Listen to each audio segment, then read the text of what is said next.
This is how I like to tell people, shit is fertilizer. I'm serious. It is straight fertilizer, but man, can it produce bounty. It's how you take care of that shit.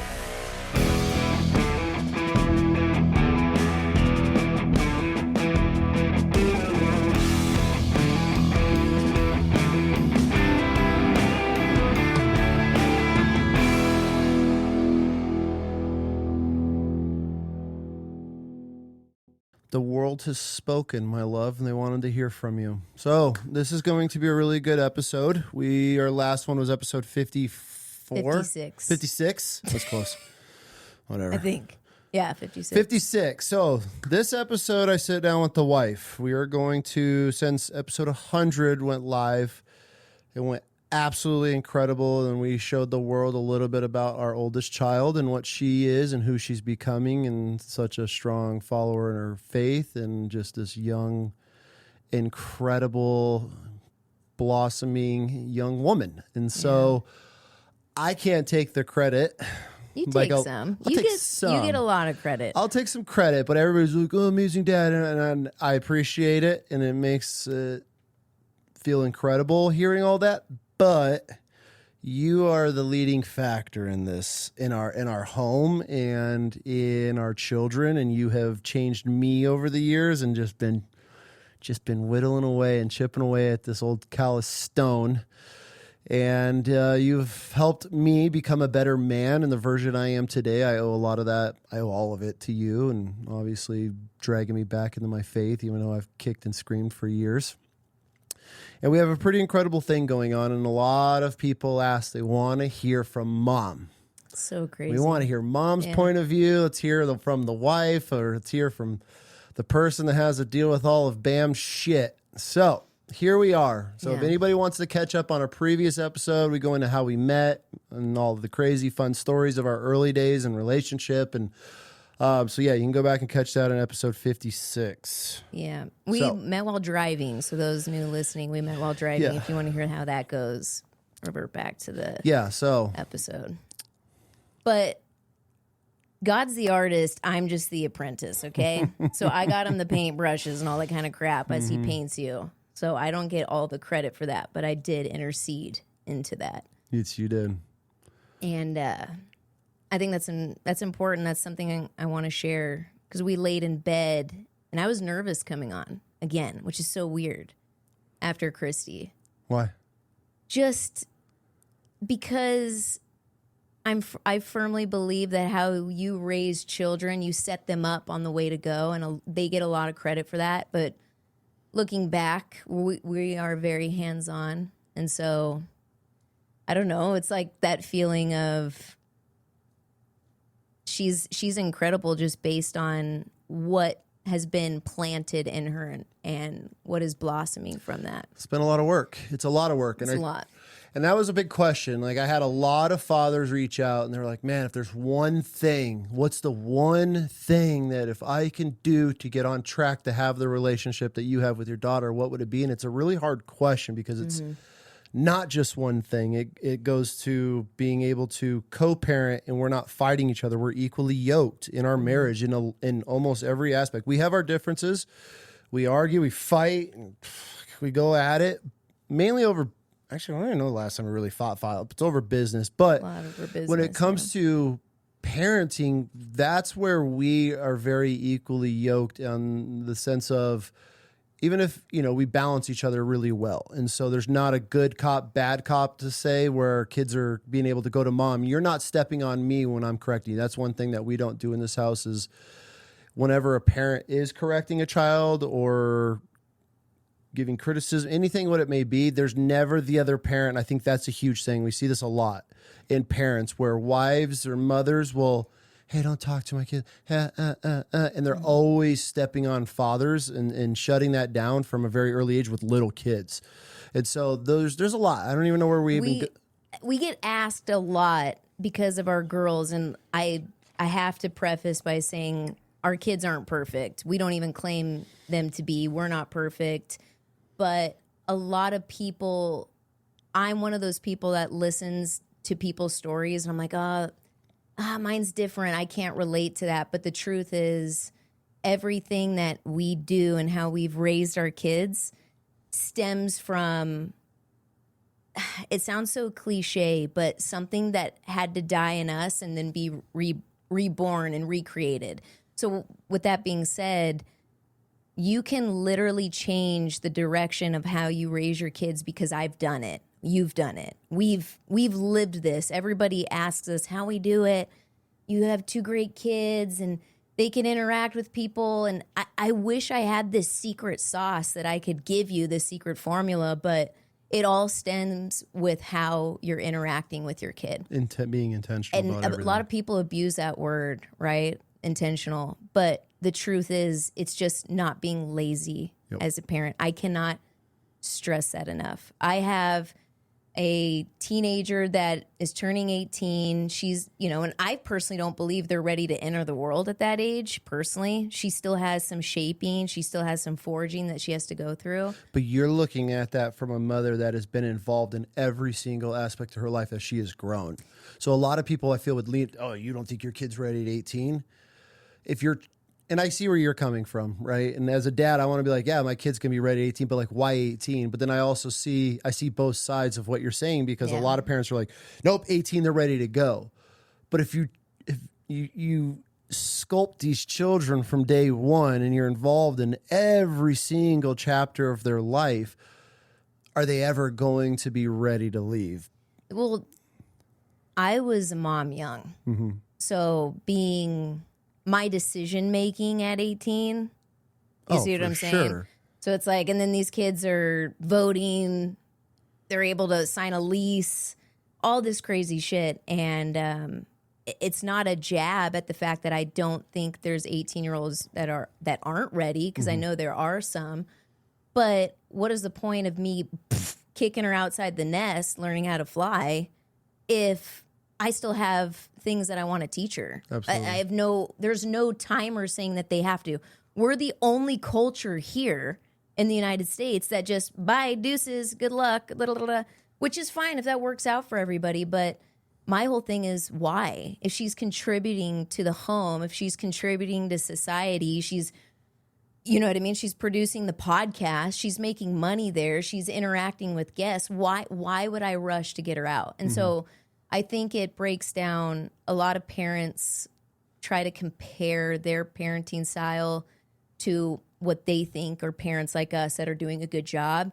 And the truth is, you literally just have to take a step back and stop trying to change the mold of your kid and learn your kid, because then you go from there. For sure. For instance, our daughters are completely totally different people.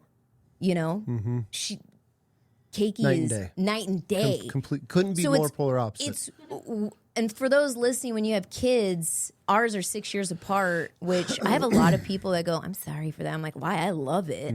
I absolutely love that age gap. Built-in babysitter. I know I'm biased over it, but I loved everything about it. I got 6 years of uninterrupted time with our oldest. And then as our oldest is in that next chapter, I got another chunk of years of uninterrupted time with Keiki. And so I look at it through a greedy mom lens. I got 2 totally different sides and times with our kids, our girls. Yeah. But we just recently had this talk where I looked at him and I was like, okay, we have to do this again. We cannot raise Keiki the same mold as we raised Christy, because totally different person. We use the same parenting principles, but it's a different child. Absolutely. And that's where I feel a lot of parents, you see a lot of really good first kids. Yeah. And then the middle child's got their problems, baby child's got their issues. And a lot of parents put everything into this first child. And then by the time the other ones are coming up, they're already tired. They got all this time invested. But like you're just saying with this conversation we just had, we're like, hey, okay, she's 11. We got all the, there's so many. 11-year-old is such a crucial age for these little kids. And this is where I think a lot of, at least from my side, I think dads don't realize that 11, 12-year-old range is such a terrifying phase for children, at least from my point of view, because this is where This is where they start searching. This is where they start trying to find themselves. This is where they're expressing themselves, finding their little personalities. They're absorbing friendship, personalities from friendship. This is where they're start influence heavy. And so Yes. you have someone like in our situation who she has an older sister. She's, more on the screen, her face is being shown. So the last thing you want to do is raise this child in the shadow of the older sibling. Do you see what I'm saying? And that could be sports. Because then they develop this identity of, oh, I'm going to not be myself so I could be like Sissy, or I'm never going to be like Sissy, so I'm going to revert to here. And that's a lot of shit that people don't realize. And here's the irony is I was an only freaking child. And I will die on this hill that I'm able to see it the way I have with our girls, because I never had to live that sibling life, that either sibling life of survival or sibling life of, like, I don't give a shit about my other siblings. Do you see what I'm saying? Mm-hmm. Like, you growing up, the three of you all had your own little thing. You and Dave kind of did your thing. You had an older sister. You had your own identities, and your parents grouped you and your brother together, right? Mandy was separate because she was a girl. That whole type of thing. Me, it was just me, man, smothered up and down. So I'm able to look at it, I feel, completely different. Why? I had my parents, I'm from a broken home. My parents did their best. I know they're probably going to listen, but it's the truth. I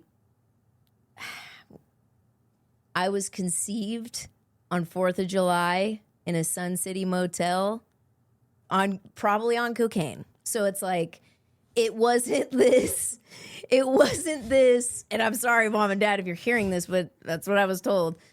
It wasn't this love we're trying to try for a family. You know what I mean? Yeah.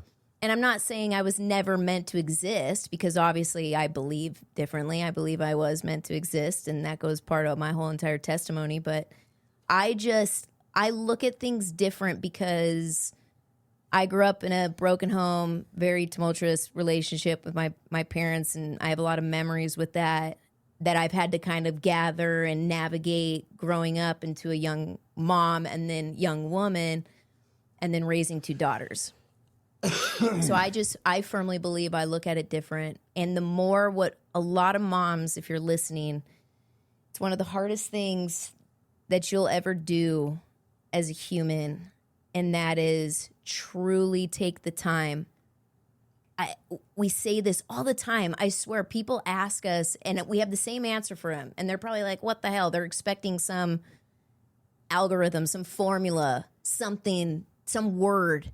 And it's just, you can't be lazy. You just can't be lazy. You have to be intentional with raising not all of your kids as a whole, but each individual kid. Mm-hmm. I can't even realize... I sit back and I think, if I wasn't at home with them, helping them with homeschool, raising them, knowing every in and out, I wonder where they would be. Like, that's what goes through my mind. For sure. And obviously us pulling our kids out of the public system. In 2020. You're never going to, you could create your kids into something incredible, obviously.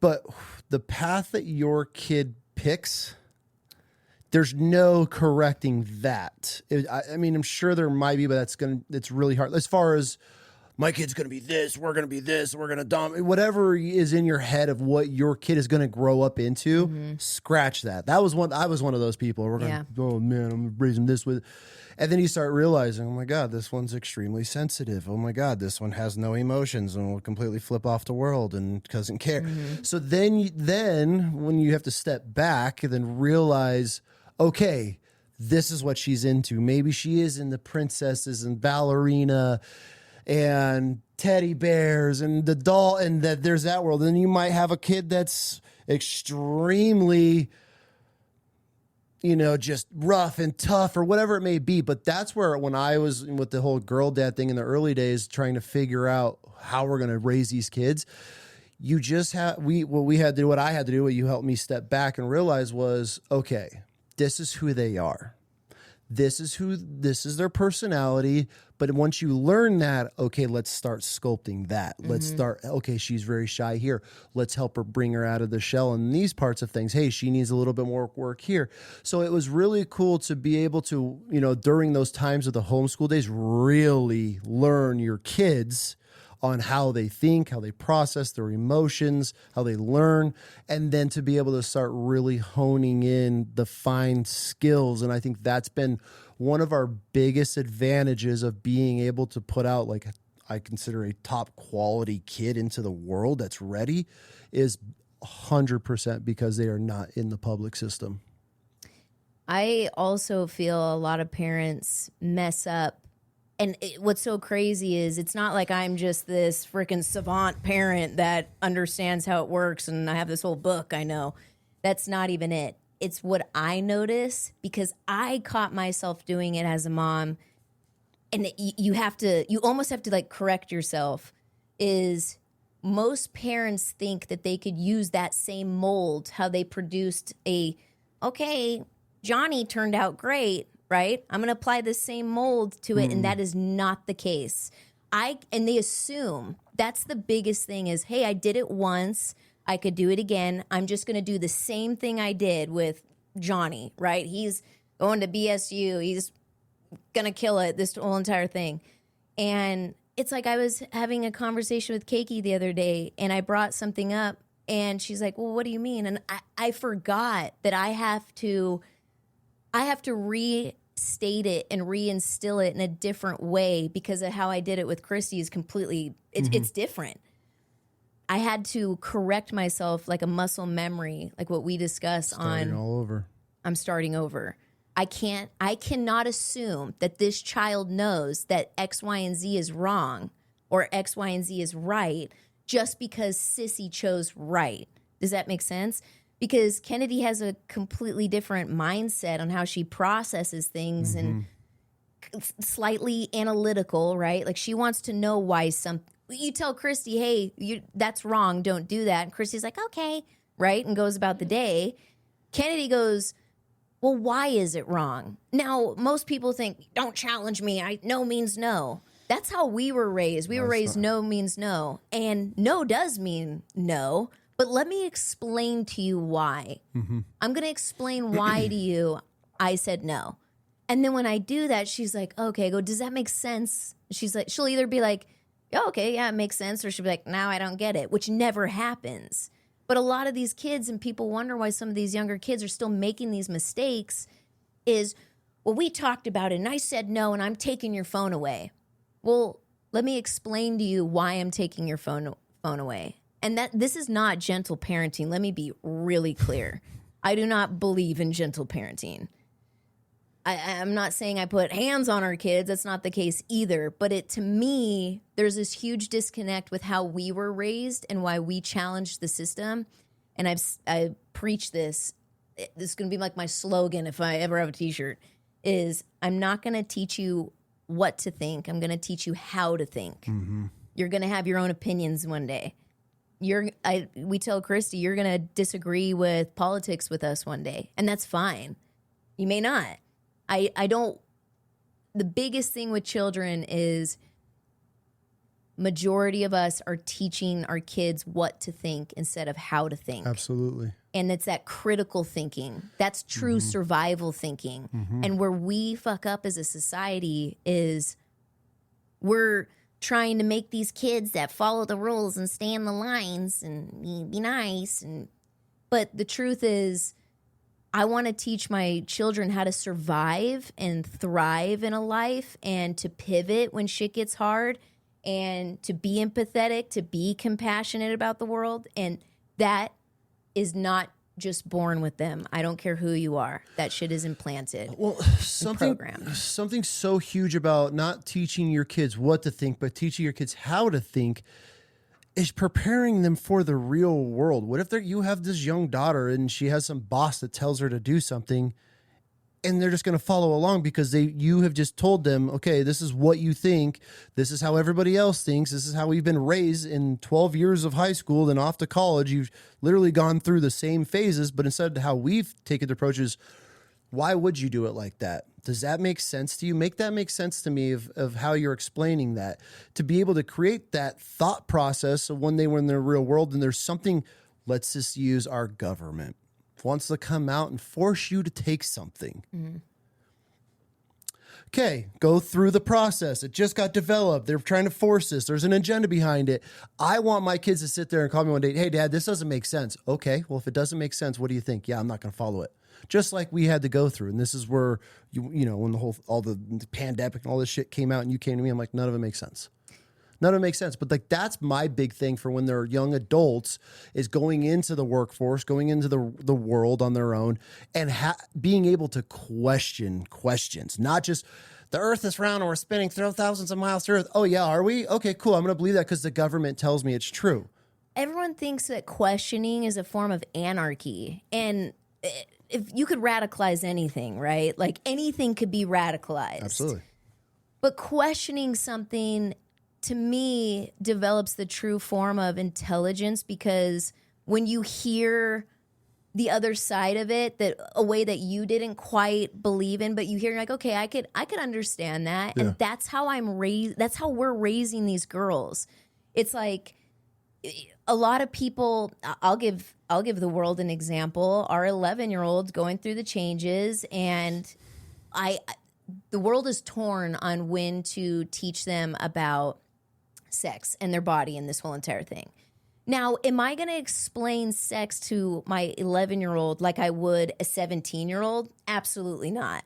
There's a way to explain it that their little mind can process, and then it shuts up the questions, right? Like I don't have to go into this crazy detail. It's enough. It's almost like the PG rated version of it. That just kind of, oh, okay. Do you have any more questions? No, that's it. Cool. Little does she know, I didn't even explain the whole process. But the next time it gets brought up, we graduate to another form of that conversation. Absolutely. And questioning, what we have to remember is these children, even our teenagers, their frontal lobes aren't developed. So a lot of people, like doctors and stuff, tell us that, right? Well, you know, they're going to make irrational decisions because their frontal lobes aren't developed. I'm well aware of that. I'm not trying to change the science of it. But with our 11-year-old, if I could kind of instill that critical thinking, not to radicalize and make her challenge everything, but just to think, that's a muscle. You're improving this muscle with how you instill it now, with how she's going to process things in the future. Mm-hmm. She's either going to be a weapon of mass destruction or who knows. But my whole thing is, it goes to me, and we've spoken about this, I like to go back primally. Everything is primal to me. A mother bear or mountain lion or whatever is not going to kick off the cub until they know that cub is ready, right? And that instinct in there. And my whole thing in a primal aspect is, I'm not sitting here saying I speak bear and know what that bear is saying, but my job is to instill as much survival content programmed into her as possible.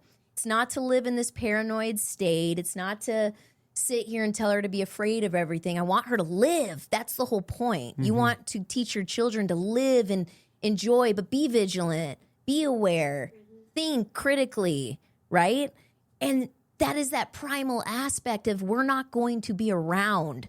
So are you comfortable right now, the moms listening, if you were to die, Lord forbid, are you comfortable and confident that okay, I taught her this. Whether she's going to use it's on her. That's the hardest part about a parent. And that's the hardest part about a mom that I feel nobody truly talks about, because until you are spending a lot of time with your children, it actually makes it very, very, very hard to kick off those cubs, if you know what I mean.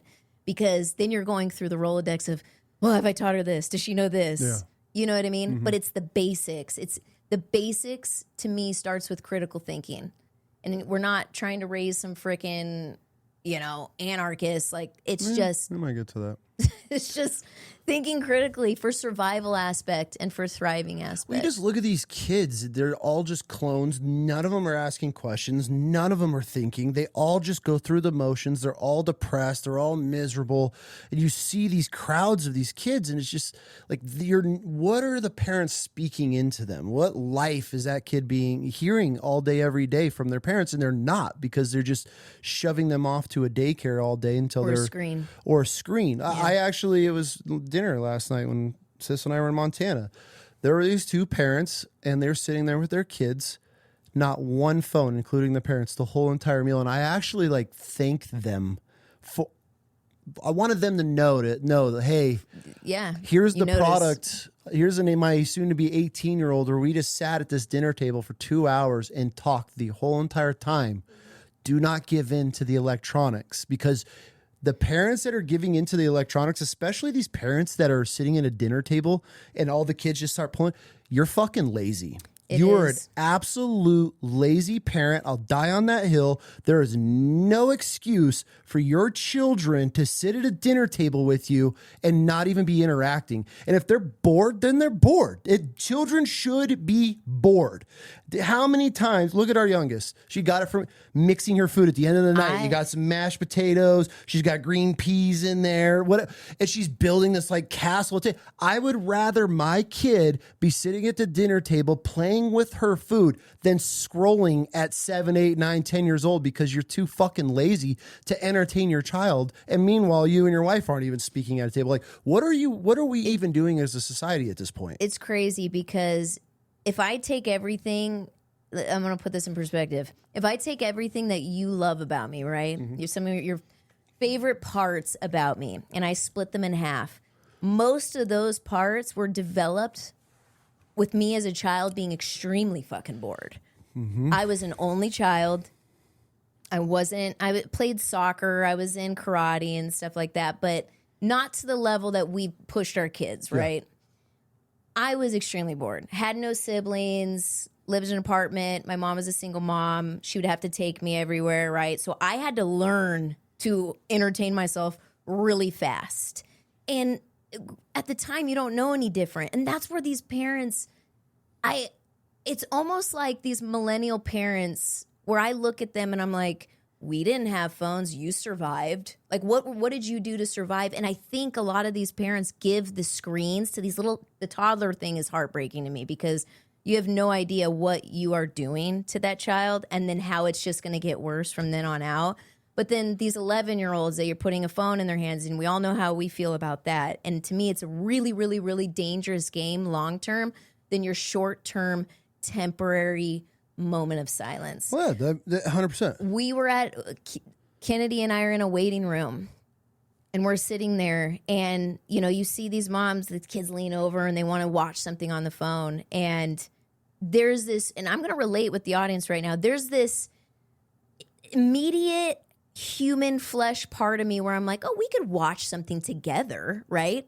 Why not? We could watch something together. And then it dawns on me, I didn't know any different. And the problem is these parents forget that them growing up, they didn't know any different. Your child is going to be okay if they don't have a screen. Mm-hmm. And the sooner you could pull that, I promise you, the better it is. Because you know what happens when I didn't fall into that very, very minute temptation of watching something with Kennedy? She's sitting there, and when she's like, let's play I Spy. I'm like, oh my God, I do not want to fucking play I Spy. For the 10,000th time. It's either I Spy or Would You Rather. Mm-hmm. So I'm of course like, let's do Would You Rather. I like Would You Rather way better than I Spy. Because half the time she'll be like, green. And then I'm like, there's green everywhere, and it'll be on the bottom of someone's shoe. Like, I ain't looking like that. I'm not a kid. But the Would You Rather. And then we end up laughing. Mm-hmm. And the next thing you know, we get called. She never knew the difference. She never had something to scroll in. Hand the kid a freaking magazine. I had to color. I had to learn all this kind of stuff. Talk to the kid. Challenge them with questions. And I know this is triggering for a lot of people, because you're probably, well, I work this crazy schedule, or I just had a baby and I can't deal with my toddler. No, I'm saying they're triggered over this whole screen thing, but You're triggered because you know it's true. You're convicted. They're convicted because you realize how lazy you are, how unintentional you are with your kids, and you're giving them, you took a pacifier out of their mouth and put a pacifier in their hand. That's all you're doing. That 27 minutes of that Coco Melon video, what you're getting for that peace of mind so you could scroll or do whatever, it is damaging. I'm not trying to target people, but it's true. Oh, look at the studies that are coming out, all of the mental issues that are coming out. Ben talked about it on a show with the Family IT guy of how these behavioral issues are just increasing from these children because of just screens, the blue lights, all this stuff. You're getting pumped with the endorphins. You're getting the rise already. Dopamine You're dumps, giving your 11-year-old a dopamine drop on a phone that's the equivalent to almost a narcotic hit. In a lot of cases, more addicting, and you're starting your children on this. That's what I'm saying. This is where, as a father, being where we are now, and I mean, how many times do we see it? We go to dinner. There's a whole table. Kids are pulling out giant ass iPads. They all got their things, and they're eating one hand and they're scrolling. What are you doing? Like, that's where, as a parent, you brought this child into the world. You get one shot with them. And this is what you've chose to do because of the level of laziness and not being an intentional parent, of being able to just sit at a table with your child and have a quality conversation with them. Even if you and your wife are talking, guess what? They could learn to sit there and shut up and entertain themselves. Well, we all did it. And how about just giving them, those little dairy creamers at restaurants? Stack a pyramid. Stack them up, make a fake smoothie, take our orders. All of us millennials and older forget that we were raised without it. Mm-hmm. So if we turned out okay, right? We turned out okay. Like I said, some of your favorite parts about me were developed in boredom. Mm-hmm. Actually, a lot of the shit that I have was developed in discipline, where I got in trouble and I had to write sentences and I had to read. Well, something that I think that's really cool is, our youngest is turning 12 soon. And this is the age where these young girls are starting to, get into the makeup and, more of the preteen stage. She's outside playing with horses and her toys all day because she doesn't have the influence of the world, of the internet, the sex, the crime, the violence, all of it that's being fed to these kids. And if you're like, well, my kid's on YouTube Kids, you're a fucking idiot. You've already lost this argument. If you're like, well, I watch my kids. A lot of people don't know. They don't know. And that's the scariest part. It's 2026. We how long are we going to live with this? I just didn't know. It's the ignorance is bliss, babe. It's the ignorance is bliss. They think, we just had this conversation. We downloaded Bark. We're okay. Well, is your child okay? Yeah, their little iPad tablet stays home. They're going over a sleepover. Little Susie's a great person. Do they have Bark?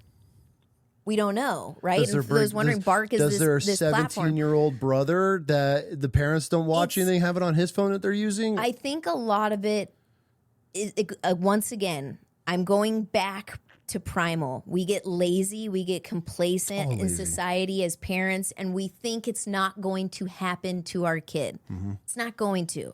I'm hands-on. No one's that dumb. I know I got in trouble. I can see it coming.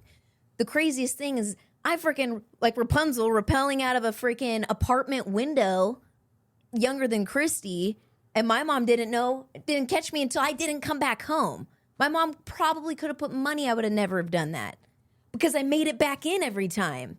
You see what I'm saying? So I can't apply this logic like she can't get anything past me. Bullshit, man. Times have changed. Oh, yeah. Times have changed. Yeah. And it's now in their hands. And I get it. I 100% get it. You want the moment of peace. You want to doom scroll, do all that kind of thing. But I'm telling you, I cannot stress it enough.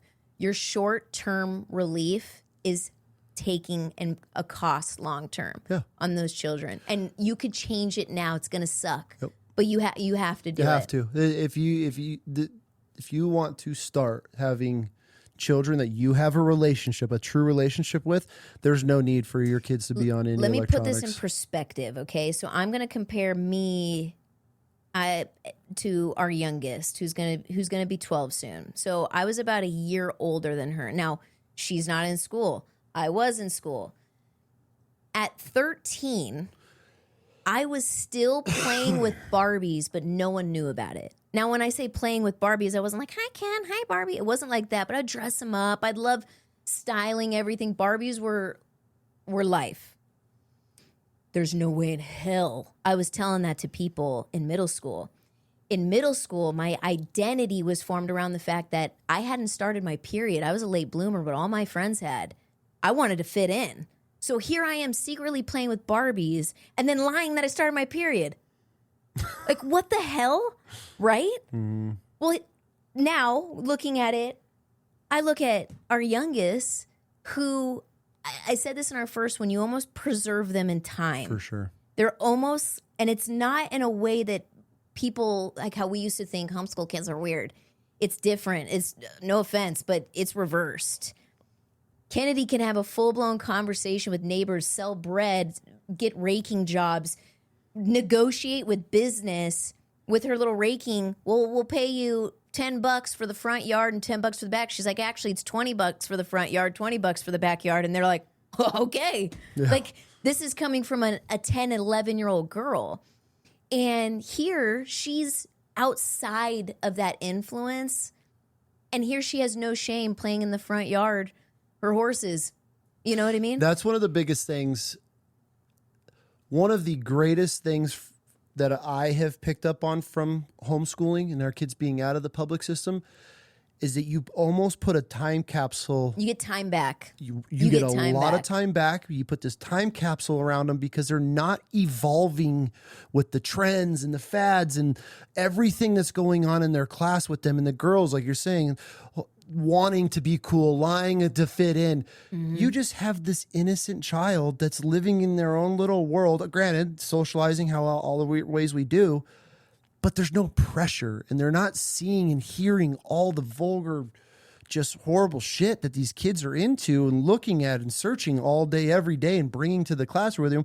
Now it's like we have this little time capsule of your child in there, and it's like, as a dad, why would you not want to preserve their innocence for as long as possible? And then you see the other kids their age, and you hear how they're talking, you hear the conversations, what they're built around, how sexualized these little kids are already speaking, and you sit in. She comes home, she's like, oh my phones God, in school. They're saying they said this, and it's like, oh my God. And it's probably quote unquote normal conversation for this age group, but I don't want my kid to be normal. I want to preserve that, where instead of her worrying about her shoes or her clothes or fitting in with the cool kids and all this other stuff, she's building a business. She isn't door knocking. She's watching the kids in the neighborhood, and all the parents are just, here you go. So she's building so many life skills by dodging the bullshit that these kids are dealing with all day. And then here she is just playing. But there's fucking horses and dolls and everything all over. We have the most painting. White trash yard in the neighborhood. You should throw that up. Except the address, but yeah. We literally have the most white trash yard because bikes easy rollers and toys and little trinkets, and there's a little house built out of moss and a lean-to she built. And yeah, as a dad, I pull into the driveway and I see her, and she builds this whole rock walkway for her little mushroom town that she made out of clay and builds all these characters. And I'm sitting there in my truck watching. I'm like, that's what I want. Like, why do I want to walk in my house and my kids scrolling at 11 years old, got their own iPhone already? Like, that's disgusting sad. to me. It's really sad. No, because, and that's where I have no sympathy toward our generation, the millennial generation, because we know better. We know better. I firmly believe, and so many people agree with me, we were the truly last great generation. For sure. We had Y2K, right? We had 1 foot into the future and then 1 foot out. Like, so we had oh my gosh, the internet's going to take over, and Apple iPod and all this kind of crazy shit, dial up, and then still drinking out of hoses. You had to call houses. We were the last, to me, great generation. And the saddest part is that there's so much negative shit around millennials. I spin it opposite.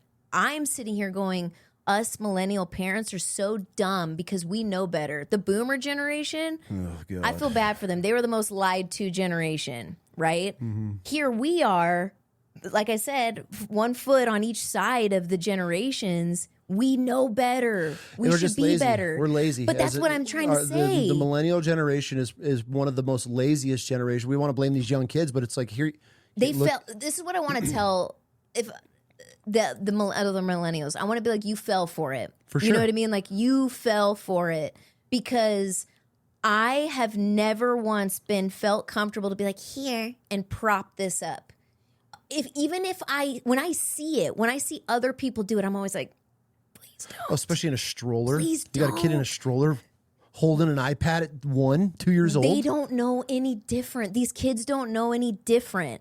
So you're literally programming them. Yep. So it's like I could preach about this and rant on this thing all day, and it's sad. And if you feel upset about it right now, you're convicted, 100%. and you could change it. You truly can. It's gonna suck depending on the age of the child and how long they've been dependent on it. But you and I both know if you can't put your phone down, okay, and you're a effing adult with your frontal lobe developed, imagine a child. It's sad, man. When you put it in that perspective, it's really disappointing. I really feel bad. I truly That's do. what it really is. Like I see that. That's why I wanted to go out of my way last night and and thank those parents Tell or me just notice, tell yeah. them that I notice. Hey, this is, and I'm like, it's not going to be easy. And they're like, yeah, it's tough sometimes. It's worth it. It's so this worth time right now for the next year or two. But at the same time, when you're like, oh, my kid just won't sit at a table. Shut the fuck up. Shut up. Like you can't control your child sitting at a table. Oh, it is just too much because you aren't enough for that child. The fact that you are as a grown ass man or woman, I can't. It calms them down. It distracts them. You're the problem. You're drugging your child. You're drugging your child. They're getting a dopamine hit. Now you wonder why your kid has behavioral issues, and you have to force them. The only way they calm down is giving them their drug, aka the electronic, and you can't process that as an adult. That's where I'm out. Well, I'm my out at whole that thing point. is think about the parents who don't think that way, and then they're trying to parent, and then they take the phone away and think this will teach them. It's like, no offense, but you've made that child dependent off that phone. Yep. You know what I mean? And you're pulling it. I'm But telling my kid needs a phone. Your kid needs you need always go check their emails and their social stuff. No, they don't. you know how you punish your kid? You take them with you to run effing errands, or you take them to work with you. Yep, we're gonna talk. What music you want to listen to? Put on. I don't want to be here, and they're gonna look out the window the whole time, and it's fine. But well, this is your punishment. Like, you know what I mean? Now you're gonna learn the difference. Our kids are not perfect. Our kids had to learn, and it takes and correct me if I'm wrong, but how the worst part about when we discipline our kids, because there's always two forms of discipline. There's discipline as in consequence, and then there's discipline as in instilling it, right? And it's hard. It's very hard sometimes. It's a dance. And I think everybody makes excuses because she doesn't listen to me or he doesn't listen to me. There's a huge disconnect. My mom and I had some major issues growing up. And being 37, hindsight's 2020. So looking back and raising daughters now, I know my mom did her best with the circumstance that she was given, and I owe a lot of who I am now because of what I had to go through with my parents and just how I was raised, not co-parenting wise. You know what I mean? My parents may beg to differ, but it's true. Looking at it, I know what I see and what I didn't see. And the hardest part about disciplining, you're doing a good job when it fucking sucks on having to like we call it yanking the chain, and take that how you want, but we give them enough room to roam with rules, with you know what I mean, like bumpers. with bumpers, and that's just survival mode. That's being the parent. When they hit that bumper and you're like, and they did it deliberately, and you know that you have to grab and just, God dang it. No one enjoys doing that. You know you're doing a good job with your kids if you hate doing that. And I'm not talking in the aspect of, oh, I'm trying to be your friend, I don't want to discipline. It's the, okay, this is going to suck, but let me tell you why. You knew. You know what I mean? And it's not that it's like the end of the world type stuff. No. But that's where I feel how we run our home is much different than probably 99% of the homes that we know of, is because we run our home very just. Very just and very raw, real, and honest. Real, raw, honest, straight to the point. We don't, and that comes from us figuring out our generational curses. And I grew up in a home where I'd watch my dad beat the shit out of my mom, and then we'd be fine the next day and nobody would talk about it. Mm-hmm. And I grew up having to over-explain everything, always having to talk about something, but I didn't want to talk about it, right? So you have those two cultures. Knock down, drag out brawls. The family, happy family in the next day. And so that's where I'm like, oh, absolutely. No, not. So when it came to breaking the generational curse from my family, that's where, hey, we got a problem. We're going to address this. We're not going to bed angry. We're going to see how do we get to the bottom, the root of this, and how do we address it? How do we move forward? And I think that's been a really key part of our family, is addressing these, not in an angry, mad way, but if, I mess up, girls, whoever messes up, hey, okay, come on in, sit down. What happened? Let's talk this through and just see where we're at with this. And that's helped a lot. But when it comes back to running a home that's fair and just, it's hard. It's really hard to do, because especially me as the father in this home and running the house how I want it run with my rules and things. And obviously yours as well, is not just, me setting it. But if I'm like, hey, I want you home at this time. Mm-hmm. This is just an example I'll use for people listening. Hey, I want you home at 10 o'clock. She knows by who I am as her dad and how I run my home, 10 o'clock means 10 o'clock. Mm-hmm. That's not 10:05. That's not 10:30. If it's 10, you're late. If it's 10, you're late in our home. But at the same time, she knows, hey, Dad, I'm a few minutes late. I'm a little bit behind. I'm just giving you the heads up. Perfect. No problem, kid. It's not, the 10 o'clock isn't the problem. It's the rule of running a fair, just home. It's the principle of having that rule. But we're not setting this rule that if that's it or nothing. She knows that, hey, Dad, everybody's staying a little bit later. Can I get an extra hour? Absolutely. Have I ever said no? No. So I've never, every time she's not calling every single time. But if she's late, hey, guess what? Now I need you home by 9:30. Just because your kids have to know, if you have this rule in your home, that it's set for a reason. And there's especially from my point of view, is traveling the world, seeing what's out there. I want my kids, when I tell them to do something, they're doing it. They're not questioning it in the fact of like hesitating. Obviously, we talked a little bit earlier about, asking questions, but hey, I need you to do this now. Get it done. Boom. They're on it. Hey, I don't need you to do this. This is how things are going to move forward. And then obviously, I'm trying to think of other examples. You probably have some good ones. But when it comes to running a house that's fair and just, even though they're little rules and they might be little for you, it's letting your children know this is set for a reason. And this is why. And so when that rule is broken, that's when there's repercussion. Not in this huge negative way, but they need to know, hey, Dad, when Dad says this is when it's going to be. But they have all the freedom in the world. Does that make sense? Yeah. I don't know how to explain that. It comes down to, there's going to be authority in life. Yes. So if you sit and you go, hey, question authority, right? You have the radical side of it. But if it comes down to, okay, and this goes into, we could talk about how great our kids are and how we do it, but the truth is, you have to die to yourself in order to lead anybody, whether it's your kids, a group of people that depend on you. This all stems, the best part about every story all stems from faith. There's always a root of faith. It rings truth. And in order to lead anybody, you have to die to yourself. In order to be first, you must be last, right? Mm-hmm. So my whole thing is, we didn't just become these, we pump out these great kids. It literally took versions of us healing shit that we were like, hey, this is not normal, right? Mm-hmm. In order to raise children. And I think a lot of listeners forget that. We listen to the Mel Robbins, we listen to all these little TikToks, and we get all this great little parenting advice. We're like, oh yeah, we're going to instill that. But they never do. We never do. The truth comes from you. How your children are being raised stems from you. Mm-hmm. And there was a point in time where you didn't like all that shit in the front yard.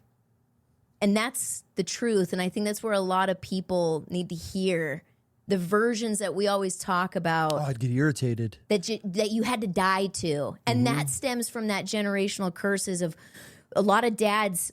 It comes through that control thing, like, they're not listening. I hate coming home to a dirty house. I hate and they bottle it in, and then it comes out in other shit. And you and I both had to literally kill versions of each other, not only to make our marriage stronger, but you cannot raise successful kids in the same home. Let me preface, unequally yoked and different parenting styles. I don't care who you are. It'll never work. Challenge me, leave a comment, whatever. It's the truth.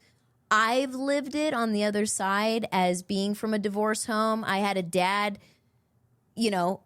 pick me up once a week, see me every other weekends. And then when I was a teenager, moved in with him, I had all the rope in the world to hang myself with. And then, living with my mom, I had a lot of restrictions there, just completely different everything. Mm-hmm. And so am I going to bring that into our marriage and unload that? This is how we're going to raise our kids? I went through some messed up stuff and made a lot of bad choices. And here you came from Christian home, mom was stay at home, everything's hunky-dory, but no one knows what's going behind closed doors there. Are you going to bring that into this marriage? And I think a lot of these parents that are listening and thinking, they're like, holy shit, they haven't healed that form of them as a child, and it's coming out into their kids. Absolutely. It's true. The version of my dad used to come out in the girls with the anger, everything, the irritability, I need to, just all that shit. And then once it came to really processing how I was not raised, but more watched, and then obviously my influence, and then into my teen years, and then that's why I really realized, I'm like, God, what? Like, yeah, my dad was a great dad growing up. They did their best. My parents did their best, but for me, it wasn't good enough, especially in my teen years. And I look back at it now, and I'm like, I want nothing to be anything how my parents were, especially me as a teenager and young adult. That's where I want to 100% break that generational curse. It's like, well, this is how I have so many men that reach out to me. Well, this, man, I don't know what it is with my anger is, I'm so much like my dad. There it is. Mm-hmm. There's the root of all evil. Yeah. Is if you're acting like your parents, but you don't have a relationship with your parents, how does that not trigger you to wake up and go, yeah, I should probably rethink of how my parenting skills are. And that's what it took me. You pushing on me. Do you want to know what it was? Is I grew up with my dad will never listen to this. I grew up with the textbook daddy issues.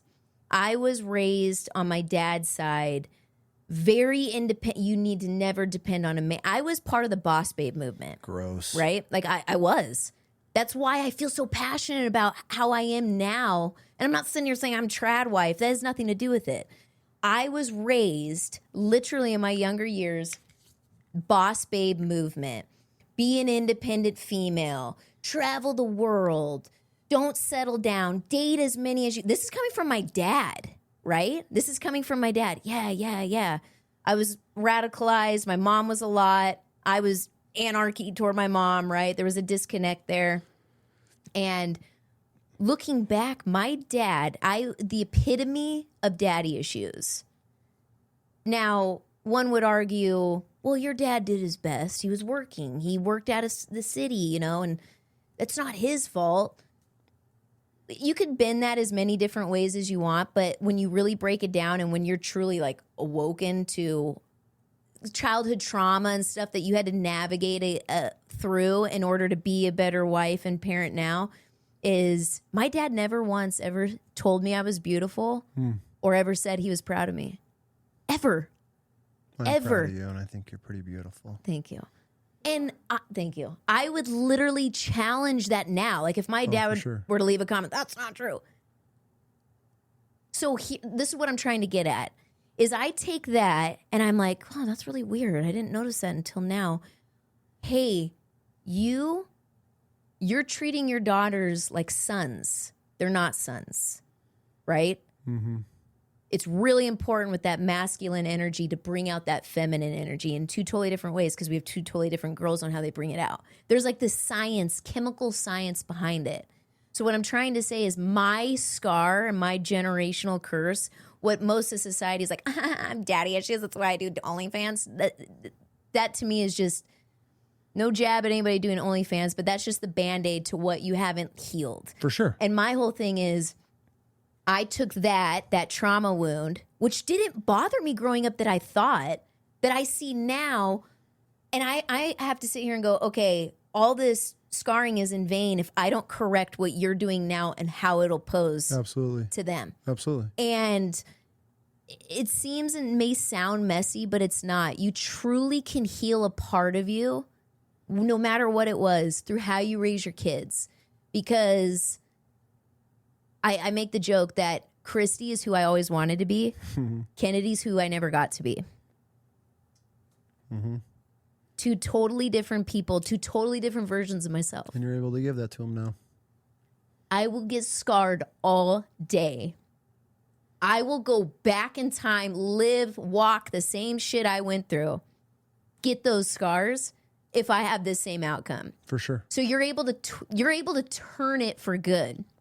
Obviously, God has an incredible way of doing that. So like everybody listening, everybody thinks that, oh, my trauma, my wounds, no matter what it is, right?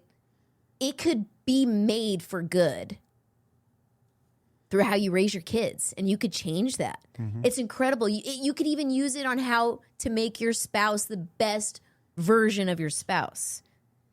It's funny because there's this thing floating around right now, if they haven't already seen it. It's this divorce lawyer. I think he's with Mel Robbins, someone. He's on some podcast. He's this famous divorce lawyer, and he talks about how your spouse should be your most favorite person. And if your spouse doesn't make you the most authentic version of you, we have a problem. Mm-hmm. And my job is to make the best come out of you. Yes. I don't want you to... People think that they have to change. It's not really a change. It's like a shedding, a lining, and it pays off. It pays off because those listening, we have friends that they've known the shit that you and I have gone through. Mm-hmm.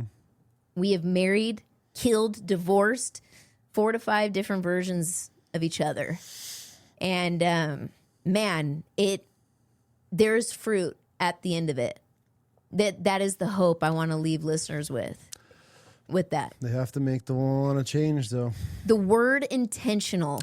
Don't let the abuse of it floating around, because that's what happens. People abuse a word and it loses its validity. Like it loses its weight, right? Just gets thrown around. Intentionality is huge. It is dying to yourself to serve whatever that person is in the best way as possible to make them the best version of them. And that should be not just in your marriage and in raising your kids, but in anybody you come in contact with in life. Absolutely. We're all woven together. So, and just being intentional is it could be so simple. I got to go run to Home Depot. Grab one of your kids. Yeah, you want to come with me? Want to go? Come on, let's go. And if they go no, because Kiki does. Kiki like, not really, because she hates driving. Well, we're going anyway. Yeah, get your shoes on. We're going anyways. Yeah. And then guess what? We get a little Tinder Joy thing crap at the checkout that Kinder Joy. you're always yelling at us about because I let them get it. But you walk through the store. Or, hey, you're going to go to the grocery store. Let's go. Come on. I'm going to show you something. Yep. Show your kids at a young age how to pick fruit, how to pick vegetables, how to check out. That's what it comes down to being an intentional parent. It doesn't mean you're sitting every night and kumbaya-ing and having family conversations and meetings and how I've got 3-ring binders and this is what we're going to talk about this week. That shit doesn't work. Just be there for your children. Let them know that they're heard.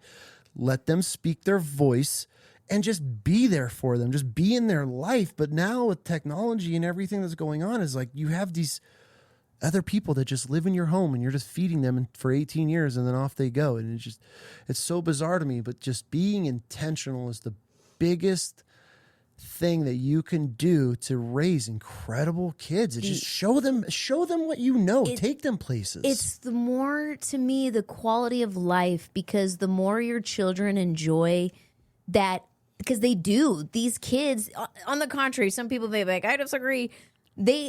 Kids, I feel, crave structure. Absolutely. And discipline because it does something to the brain. And for the longest time, like, let's go way back in time when I was forced to frickin' read and write sentences because I got in trouble. I love reading, and I could read extremely fast. I have all these strengths from it, and some people are like, that's not a strength I would count. Well, to me, it is. And so to me, it's now something I instill in our kids because I think it's a dying trait. Like to read and write is dying. We're texting, and if we're not texting, we're voice talking. No one knows how to write anymore. Barely anybody knows how to read because you have an audiobook. Not knocking it. All I'm just saying is you're able to instill things in these kids that they deep down, hardwired inside, actually crave. And the more structured and just you are, and treating them on the level to where they respect you, not necessarily fear you. They want to spend more time with you. They want to include you in things. You're not sitting there trying to like beg for little snippets on your kid's life from the wife or from the aunt. Like, how many stories do you hear where the children are closer with the aunt than they are the parents? One of my biggest fears. Thank God I don't have siblings. Thank God I don't have any aunts. Thank God our kids don't got to worry. I would want my kids attached to my sibling. Now, I'm not knocking that. I have an incredible relationship with my aunts. I'm also a different generation. I couldn't go to my parents for F all, okay? So what I'm trying to say is when you have to recreate the kink in your family chain, I be fucking proud of that. For the longest time, I was always sad I couldn't give you sons. Right? Really? Yeah, I was. Really? Not because it's not like a regret, but I know every man wants a son, right? Well, I'm not saying some. You don't even act. Oh, I had don't my even phase, but yes, you had a phase. What I'm trying to say, I don't have that now, but there's truth behind it. And I get really deep into this shit, like really freaking deep into generational curses and the way everything works out. Is my mom and dad. Technically, I'm sorry, mom and dad, but you guys were never supposed to be together. They got pregnant with me, and then my dad got married, which I'm sure was what was considered the right thing to do back then. But they just weren't compatible. Looking at it now, it just would have never worked. And I have many reasons on why I think it would never work. But I used to think, okay, I'm a daughter. My dad, my maiden name ends with me, right? It ends with my dad on my dad's side of it. My dad, the Townley maiden name no longer continues through my dad. It will through my dad's brother and all that kind of stuff, but through my dad. And I'm sitting here thinking, I'm like, God, that's freaking wild. And then here you didn't create, your brother passed away. He has 2 boys who are marshals. That'll continue there, but through you, it ends through you. And I used to think like, man, this freaking sucks. But then everything shifted in perspective. And this is where I nerd out on this. Is I believe that your chain link was meant to be broken through you because your father has a father wound. Oh, big time. Okay, you have a father wound. And think about how far that goes back. We don't even know how far it goes back. I have no idea if your dad's dad has a father wound, right? I'm looking at mine. I'm going, okay, I have a father wound with my dad. My dad has a father wound with his dad. My dad would tell me growing up he was never told I love you by his own dad. Yeah, my dad had all kinds of, his dad was a piece of shit.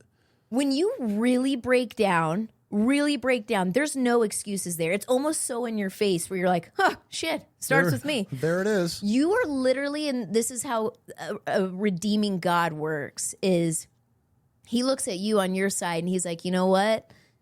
You're not meant to have sons.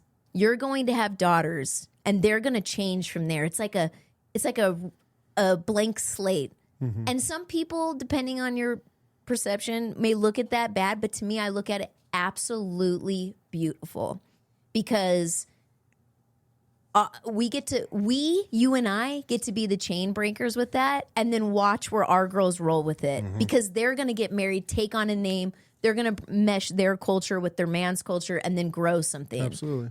And I hope that gives some little bits of hope for people out there who struggled with whatever they grew up with. You can literally change it. I firmly believe that how you approach it, and I'm a woman of faith, I'm a woman of God when it comes down to it, he will give you that insight if you ask for it. And sometimes it is frightening on how eye-opening he makes it. And then you get to run from it with your children are yours to steward. They're not yours, but they're yours to steward. And man, it is really incredible. And that's that intentionality. Mm-hmm. That's what I was getting at, is being intentional of stemming it back, and how do I make it great from here? Let's talk homeschooling a little bit. Okay. Unless you want to keep going. No, you'll go for fucking days, but I know there's a lot. There is. We'll cover some. So homeschooling is a big part of our life. Huge. We made the decision. You made the decision back in 2020 and came to me, and you sat me down and you said, I'm pulling the girls out of public school. You're either with me or you're against me. Yeah. Yeah. And here we are, 6 years later. And it's been one of the greatest decisions that we have ever made as a family. And so my question to you is, everything that you know about having kids in the public system, and then now having kids in the homeschool, life school system, would you ever put your kids back in public school? No. Never. Not never. Why? If anything, and I've said this before, I wish I did it sooner. Why? I do believe in timing, though, that it was supposed to be at the time it did. Okay. Why? But first and foremost, there is worlds within worlds of homeschooling, and there's a divide. You have the people who, bless their hearts, were teachers in the school system, saw the negativity on it, and decided to do homeschool and make a co-op, and they believe this is how you homeschool. You see what I'm saying? So there's groups of homeschoolers that don't always disagree. But this is what I want everyone to understand. Homeschool is exactly what that is. They're home and they're learning. You have to remove whatever you think is the standard. How we grew up, we're told you have to take this test to make sure you're falling under standards. The state of Idaho standards, state of Montana standards, California standards. Where's your child lie in 7th grade standards? We are programmed to think that our children have to learn something by this time in order to be successful. And if they don't learn it, they're left behind, and good luck. And they don't meet the standards. That was the hardest, absolute hardest thing in the homeschooling journey that I had to program out of me, detox out of me. Because it's no secret. When I pulled the girls, I'm like, I could do this. I'm a super mom, right?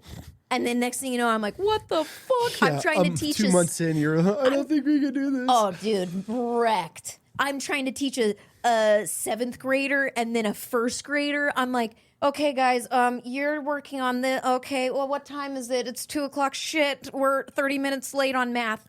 That's a recipe for failure. But there are those types of There homeschool are, parents. and I'm not knocking it. We are not those parents. What I'm trying to say is this. You have to remove that standard. Yep. You have to remember that this is your child. So, for instance, Kennedy really struggled on 8 and 9 fact families, multiplication fact families. Okay. I'm sitting here thinking, oh, shit, okay. Yeah, Keiki, she got horrible on like a time test. And I'm like, okay, well, yeah, it's all right. We'll move on to the next thing. I had to realize, you know what? Fuck that. She doesn't know it. Do I want her going as a freaking 37-year-old because she didn't master it? Now, don't get it twisted. I'm not sitting here with a ruler making sure she has to know everything. But why would I bypass her on learning something new if it's going to make her struggle because she's not solid on 8 and 9 fact families? So what do? I go, you know what? Fuck this. We're going to eat, sleep, breathe 8 and 9 fact families to where you are good with it and I feel comfortable moving on. Now to the outside world, she's behind, right?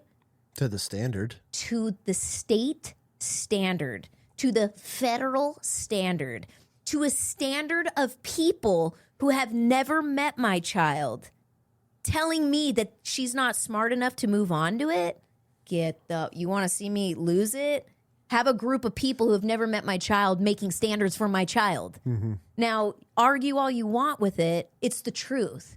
If your child doesn't know something, it is your job as a parent to make sure that they understand it, or else you're setting them up for failure. Christy, and I'm sorry, love, I don't mean to pick on you.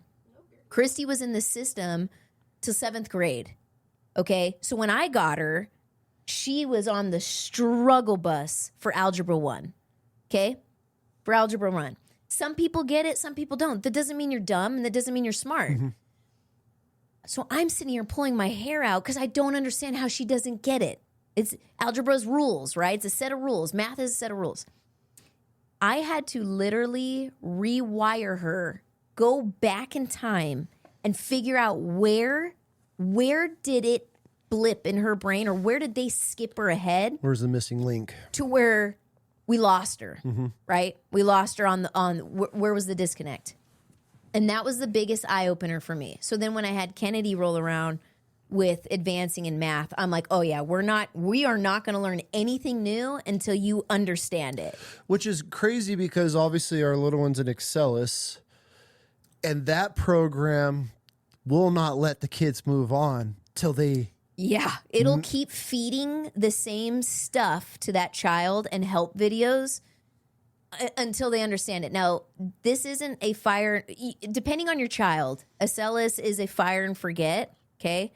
Like if your child's independent, they could go and they could do 40 hours in 1 week. It's an accelerated. For Kennedy, it's used supplementally because she's a hands-on visual learner. She's both. She has to fidget with something and watch you do it and actively do it. But that's one of the best things that I think about homeschooling kids, because you have those style Learners, kids that are fidgeters, and they could sit there and just be fucking off the whole entire time, but then you ask them a question and she'll nail it. You know what they call that?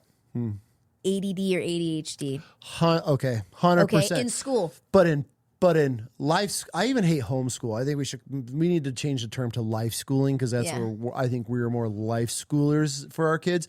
But you take our little kid in here, if she was in a public school, we need to talk. She's labeled. Yep. She has ADD. We need to put her on this medicine because she just can't sit still. But here we are, pulling her kid out of school. Hey, here's a fidget spinner. Here's a whiteboard with a Magic eraser. Go to town. And she's sitting there just drawing, fucking with stuff. And then you go through a whole lesson and she could tell you every single thing from it. So she is, okay, here's what I learned. And I live this, so I understand it.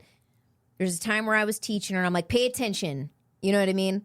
Repeat it back to me. And she was just not. And I'm sitting here like, oh my gosh, right? The same logic that you try to apply with another kid, totally different kids. Did all this reading, found out that she's under stimulated in her mind. So when she's bouncing on the chair or going up and down in the computer chair, and she's not repeating caterpillar back to me, spelling caterpillar back to me, right? I'm like, you're so smart. Why is this not happening? In school, she'd be labeled ADHD or ADD. You need to medicate her, blah, blah, blah, blah, blah, this whole entire thing. So what do? I go, okay, let's try something different. All right, Kennedy, take this marker. I'm going to give you a word, and I want you to spell it. You have one chance to spell it right. If not, you lose a point, right? Okay, so she's now challenged. I'm trying to overstimulate her. So not only do I give her a time frame on when to get it done. A task. Right? So a countdown. She has to spell it right and make it back to her seat by a certain time. And people are probably like, what the fuck? But that's how she spelled caterpillar. Mm-hmm. That's how she was able to spell things by, okay, all right, are you ready? This word's going to be hard. She's like, I could do it. I could do it. So what does she stop doing? She stops going up and down on the chair. Do you see what I'm saying? Mm-hmm. Now, not every kid is made equal. Every kid is different. I'm not saying that. But that's you as a parent learning your child. That's me not being lazy, not accepting something that I'm told to just accept. It's me going, nah, we're going to try something different. Mm-hmm. Here we are. So now everything is a challenge. So Kennedy isn't ADD, ADHD. She's understimulated. Yeah. Her brain wants more. That's why her hands are trying to fidget with something and she's spinning on the chair. I'm not stimulating my child. Yeah. So that's where it comes down to. Nor is a teacher that has 30, 40 kids in a classroom and then now your kid's in the back unstimulated. And they're left behind. They're left behind because they have no idea how to process it. I firmly believe you were one of those kids left behind. 100%. And everything that I see now and look at it, it's heartbreaking. It's heartbreaking because I have limited myself in so many things throughout my life because of how my mom took zero effort, nothing on pushing my brother and I as far as academics to push and to make sure we were and back to the fucking boomer generation. They just don't know anything. So here, I wasn't on any ADHD medication, but they're like, oh, he has a learning disability. Oh, he's got this. He's dyslexic. Dyslexic. Yeah. And then now as an adult, I'm looking at all this stuff like, what? Nobody ever took the fucking time. Every child is teachable. I was just sat in the back of the class and nobody ever called. Nobody ever took any extra time. My mom did not force us to do anything when we were home. I never read, never wrote, would knock out my homework or when I got older, fucking have some kid or girlfriend do it for me. I just skated through it all. And then I look back now, I'm like, God, nobody took any time like you have taken for our kids. Nope, we're going to learn this. Nope, we're not moving on until we figure this one out. And it's incredible what we're able to do now for our kids, but it's so sad me being a product of that and always having doubt in my head, being able to go after certain things and jobs and titles. Affects you. And this, sure. Okay, so I want to put this in perspective because a lot of parents think that they're not qualified. I am not a teacher. My God. But here's the thing. The world, because you have these teachers who, we're not pro school system, but you need to have some type of structure with this. This is what I'm trying to say. If I can teach my child, this is, to me, the cherry on the cake. I'm not qualified to teach a classroom, but I am qualified to teach my child. For sure. Okay? And if I teach my child to think critically and to be okay with not knowing everything, but to search for that answer, to question and to look into it, like I said in the beginning, true form of intelligence is knowing and possibly understanding both sides and then developing an opinion on that. And if I'm teaching her how to think, not what to think, I know she'll be successful because when she's older and she doesn't know something, she will know how to get it. Either she will hire the right person who knows it, or she will create the right thing that could do that for her. And that's how far in advance, as a parent, you have to think in order to do that. And you set your child up. It's incredible. They're not always going to do what we want them to do. Mm-hmm. That is just human, okay? But if I raise her a certain way that's imprinted and programmed in her, she could go off the beaten path if she wants to. That's a choice. She'll find her way back. But regardless, I could sleep at night knowing that I'm teaching them not how to be successful, but how to become successful. Absolutely. That is what I want every parent to know and to understand, is that your child, no matter how many you have, 1 to 12 to 15, they are special. They have a special way on how their brain is working, how you have influenced that. They watch you. I did not realize how in tune they are to our lives until homeschooling and discussing business around them. It's hilarious because you and I will talk business or be talking about something, and then they'll chime in. And us is in the middle of this heated, not conversation or confrontation, but whether we're arguing or saying we disagree with something, they'll kind of chime in, and we're kind of like, what? You know, and we're like, oh shit, that's actually kind of a good idea. Yeah. And they're like, what are you talking about? Well, never mind. It's crazy. Yeah. You're just, man, we forget. We're raising little people, and they're going to raising become the next generation. And you're raising the next generation by sticking your kids in fluorescent lights that are built around a program that mimics the prison system. And they ride in buses, and they got to raise their hand to go to the bathroom and to speak and sit in rows and do what you're told and take these tests and no critical thinking. And like that's raising the next generation. Or you pull your kids out of school, you're teaching them how to critically think, how to think for themselves, how to process things, how to handle stress, how to develop into their own person. It doesn't even compare. There is not one person on this planet that could ever convince me that putting your child in a public school is better than homeschooling them.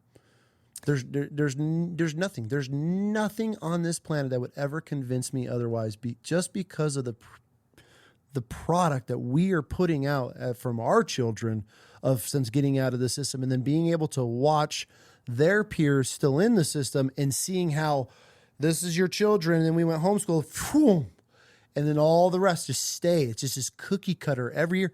Chrissy, where were we? Oh, the airport. Yeah. Dude, these kids are just clones. All the same, dressed the same, all the same haircuts, all look this. And it was just like these little packs of kids, and we're all like watching them like there's no originality in any of these kids.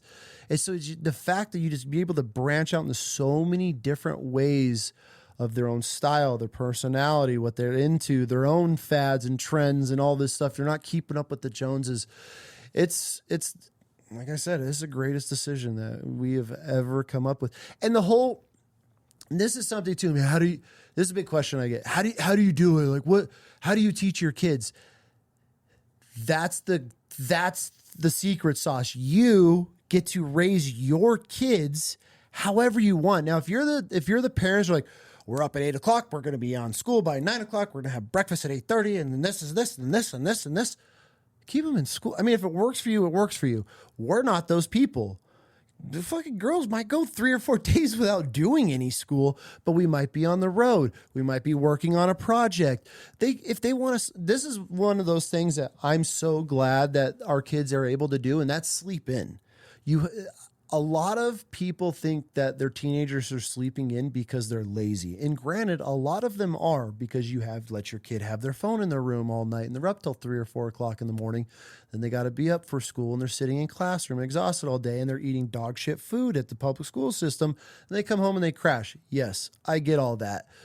But there's so many hormones. There's so many changes going on in your young children's lives. Why are we forcing these kids to get up at 5 o'clock in the morning, to get on the bus, to ride to school, and all this other bullshit? That to me is child abuse, especially in these early development years. But then you pull your kids out of the system, and it's like, cool, dude. Granted, we're night owl people, but allowing our kids to be able to sleep into a certain amount of time to be able to make sure their bodies are resting and healing and being able to develop, that to me is one of the huge benefits of being able to have our kids home, is because of these developmental phases of their life. They're able to actually grow, heal, develop, whatever it may be. A lot of parents think, well, my son has behavioral issues, but they're not realizing that behavioral issues on some of the younger ages to like preteens stem from sleep. Yes. Like a child needs at least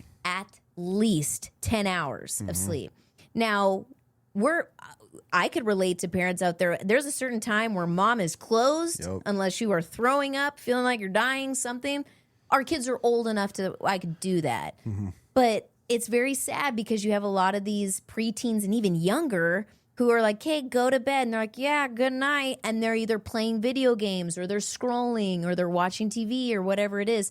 And you're just kind of out of sight, out of mind because you're tired and you have to go to bed because you need sleep. You forget. So this kid you're in there and you're pissed off because you've had to wake him up now 4 times. He's not getting up. He has problems paying attention to school. He's talking back to the teacher. That kid has some more issues, but I bet you one of them stems from sleep, from lack of sleep. So when we let our girls sleep in, because here's another crazy part is that you have a 17-year-old and then an 11-year-old who would typically, according to societal standards, aren't going to coexist or mingle worlds. And they do. They do. Christy and Kennedy, they stay up and color, work on scrapbooking stuff. Very, very rare times, but we do allow it sometimes, especially if it's a weekend, that they could watch something, right? They could watch a movie together, but there's no scrolling. And that's how we run our house. There's that you know what I mean? There's that give-take type of thing. But the truth is you cannot live raising your child according to standards that are built by people who know nothing about your child. By the Rothschilds. Nothing about your child. They don't know what they're good at. They don't know what they're just... I feel every child is smart. Every child. We are come into this world with inquisitiveness and curiosity that is snuffed in the beginning. Immediately. I said no. Well, raise your hand. Why? Right? I was a why kid, and I was told, shut the fuck up. I said no. But you know what I did? Because I just wanted an answer. I just wanted to know why. Did I challenge the system? 100%. I freaking, with an iron fist, like anarchy. But where did that stem from? You know what I mean? We're told, we teach our kids, don't touch outlets, don't do this. Oh, we don't touch it. Bro, I'll slap their hand. I want them to be, because that shit hurt. Do you see what I'm saying? They learn. And it's all how you're influencing them. And that is not pressure on you. It should be pressure. You're their parent. How they go off in life, they're going to make mistakes that you would have never done, but you've made worse mistakes as a younger kid. For sure. They're going to challenge that. That's part of it. Start from the very beginning, man, and lay the foundation with it. I cannot stress that enough. I cannot. What's one of the biggest advantages of homeschooling your kids? One of the biggest advantages is I'm very selfish as a mom, and I love spending time with my kids. I believe you're one or two people. You either have a countdown on when your child turns 18 so you could celebrate, or you have a countdown that you are dreading of when your child turns 18 because it is rough. I am on the struggle bus. It's going to be a hard day for you. I can't even talk about it. You're going to be a train wreck. I was all in my feels. But it's different, though. And people are probably, the people are like, oh, because, when her video went live, I had not a lot. It was actually very surprisingly how little hate I got on, me being emotional. And how do you hate on that? Well, it was, it was either from like some wounded vet people. or cops. Honestly, it was a couple of cops. Wounded people. And so, fuck, I lost track of where I was going with that. About what is the advantage of staying or homeschooling your kids, and there's a countdown. Some people celebrate it, some people dread it, and that's been and it's hard for you to speak about because that's one of the greatest things about homeschooling your children is you're consumed with your children all day. And there's some times where I'm like, yo, we need a break. Let's go on a date night.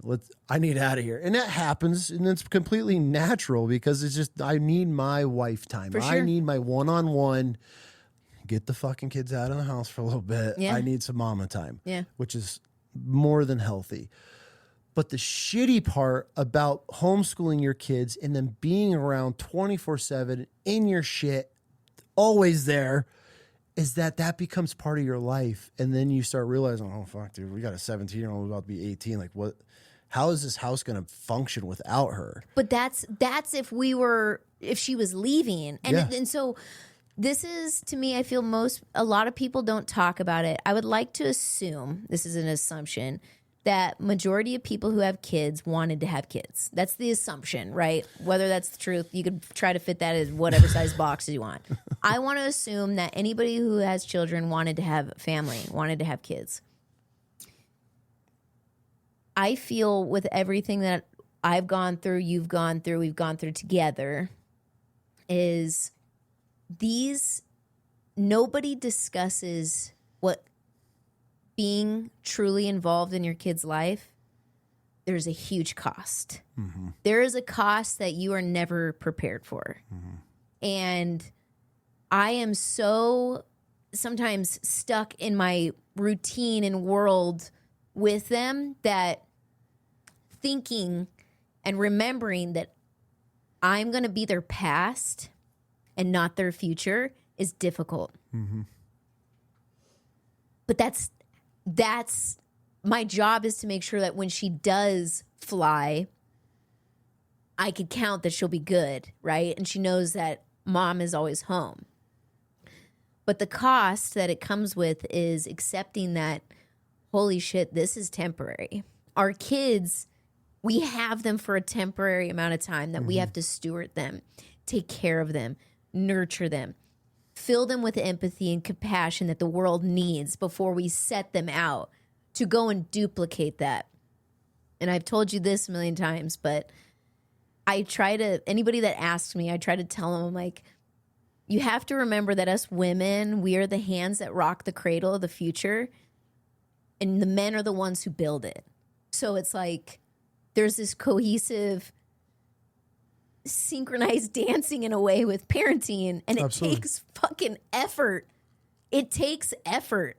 And so with that effort, all that hard work pays off in the fact that you are dreading your child leaving and you're not counting down as to when. Mm-hmm. You're just hoping one more year. You know what I mean?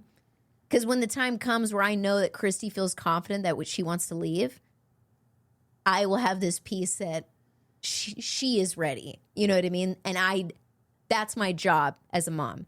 Yeah. Trying to instill that, which I didn't have. And so I'm walking proof that you could come from a completely different background, culture, life, situation, and rechange it. Yeah.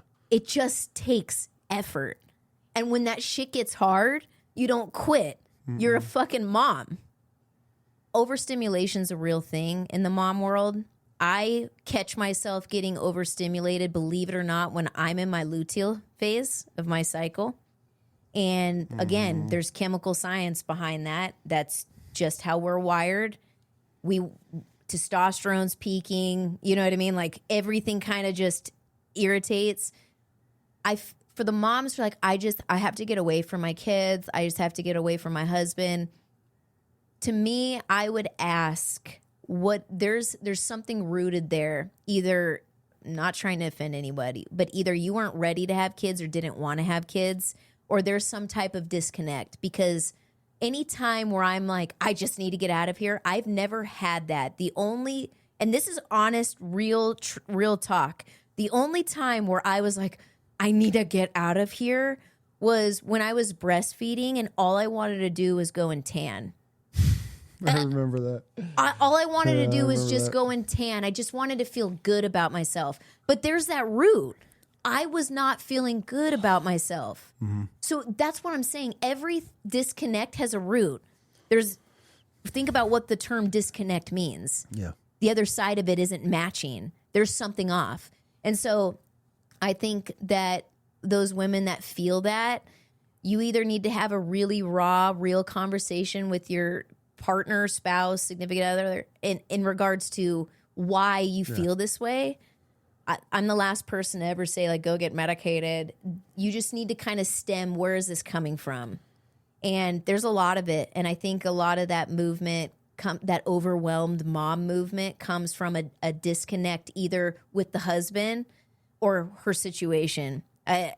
Being a single mom, I couldn't imagine. Yeah. You know what I mean? And I was raised by a single mom. My mom did the best she could. Could she have improved in other ways as me being a mom of two daughters now? 100%. Mm-hmm.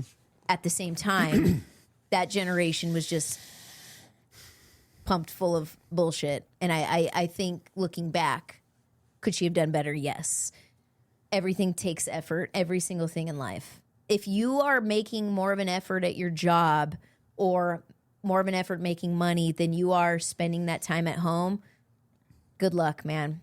Because that money will only get you so far. So many people ask us that. So many people ask us that. It's like we choose each other after failing so many times of chasing the wrong things because you think that'll make you tighter. Think that money is going to fix the situation. God, no. We've had times where we've had a FU amount of money, and then we've had times where we've had zero money. I'm pawning jewelry. Negative money. You know what I mean? Mm-hmm. Everything comes back to the center of how are we doing, and if we are equally yoked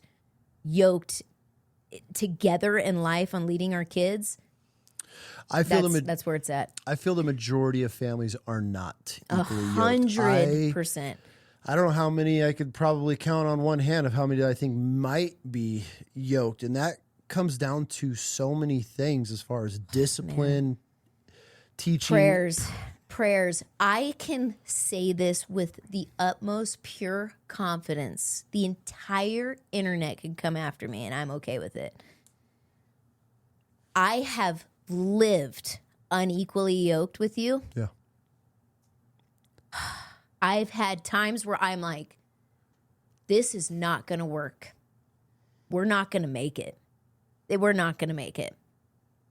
I have forced it. I have done every single thing that every wife in my situation is probably thinking. I have done it to try and get you where I'm at, right? I cannot give any credit to anything other than prayer. I can't. Prayers and praying. I wish I could tell you that you could feed him something. You could give him all the sex in the world, all the lingerie in the world, everything that you could give this man, any man, to make them happy. If there is a hole in them, it is the size of a cross, and the amount of lingerie, the amount of sex, the amount of women, nothing could fill it. Mm-hmm. And being unequally yoked with you was extremely difficult and trying and at times hopeless. I literally give all the credit to praying. It's the only thing. It's the only thing. I never ceased to pray. Mm-mm. And one could argue that you, very difficult person, very difficult person to be married to, especially in the beginning when you didn't get a handle on your anger and where a lot of that stemmed from. And man, to the wives out there, like, you literally have to pray without ceasing. You literally have to pray. There's nothing that you could do. And there's nothing that he could do. That man could get a Bible in his hands and go sit down in a pew at church. If his heart is not primed and he is filling a cross-sized hole with shit, all you have is prayers. It's all you got at the end of it. I didn't want you lying to me, telling me you changed. I wanted you to truly change. Mm-hmm. I needed you to truly die to yourself. Took me a bit. Man, dude. There was a point in time where I was praying and I'm like, Lord, I swear I'm going to share this. I don't know if he is, like, if you're working on him like Michelangelo. I know you're an artist. Like, I know just by how you create a bird. I know the detail that goes into everything. And I'm not trying to speed you up. But if you could just kind of hurry, I would be so grateful. Like, this was like a conversation that I had. I know you're working on him, but I think you're only on one leg. We got to do the rest of the 240 pounds, the 6'3", okay? And that's how I know that divine intervention is true, because it was praying without ceasing. That's the only thing. There's nothing that you could do. So everyone listening right now, there's nothing that you could do to change the other person other than praying for them. You cannot physically give them anything. You'll Band-Aid it for a while, but it's the truth. I live and die by that. I can't argue it. You can't. I watched you do it. Oh, man. And I fought you for years on it. Man, there was times where I was like, okay, I'm going to stay with him for at least 6 months and try to see. Like, that's where my mind was thinking because it was just so tough. Yeah. And I think you and I, one thing, viewers don't already know this already, I have no shame in talking about our testimony and the realness of our shit because like you always tell me, I'm help you be the most authentic version of yourself. Yeah. And with that comes with the other side of it that not everyone sees. And the one thing I respect about you and what's made me the most authentic version of myself is that you are a real motherfucker. Like, you cannot be more real on the mic than you are off the mic. And thank you. It comes at a cost, right? Oh. It does. Oh, yeah. It does. But it took me years to realize I wouldn't change that about you. That's what makes you super authentic. And that's what makes this marriage authentic.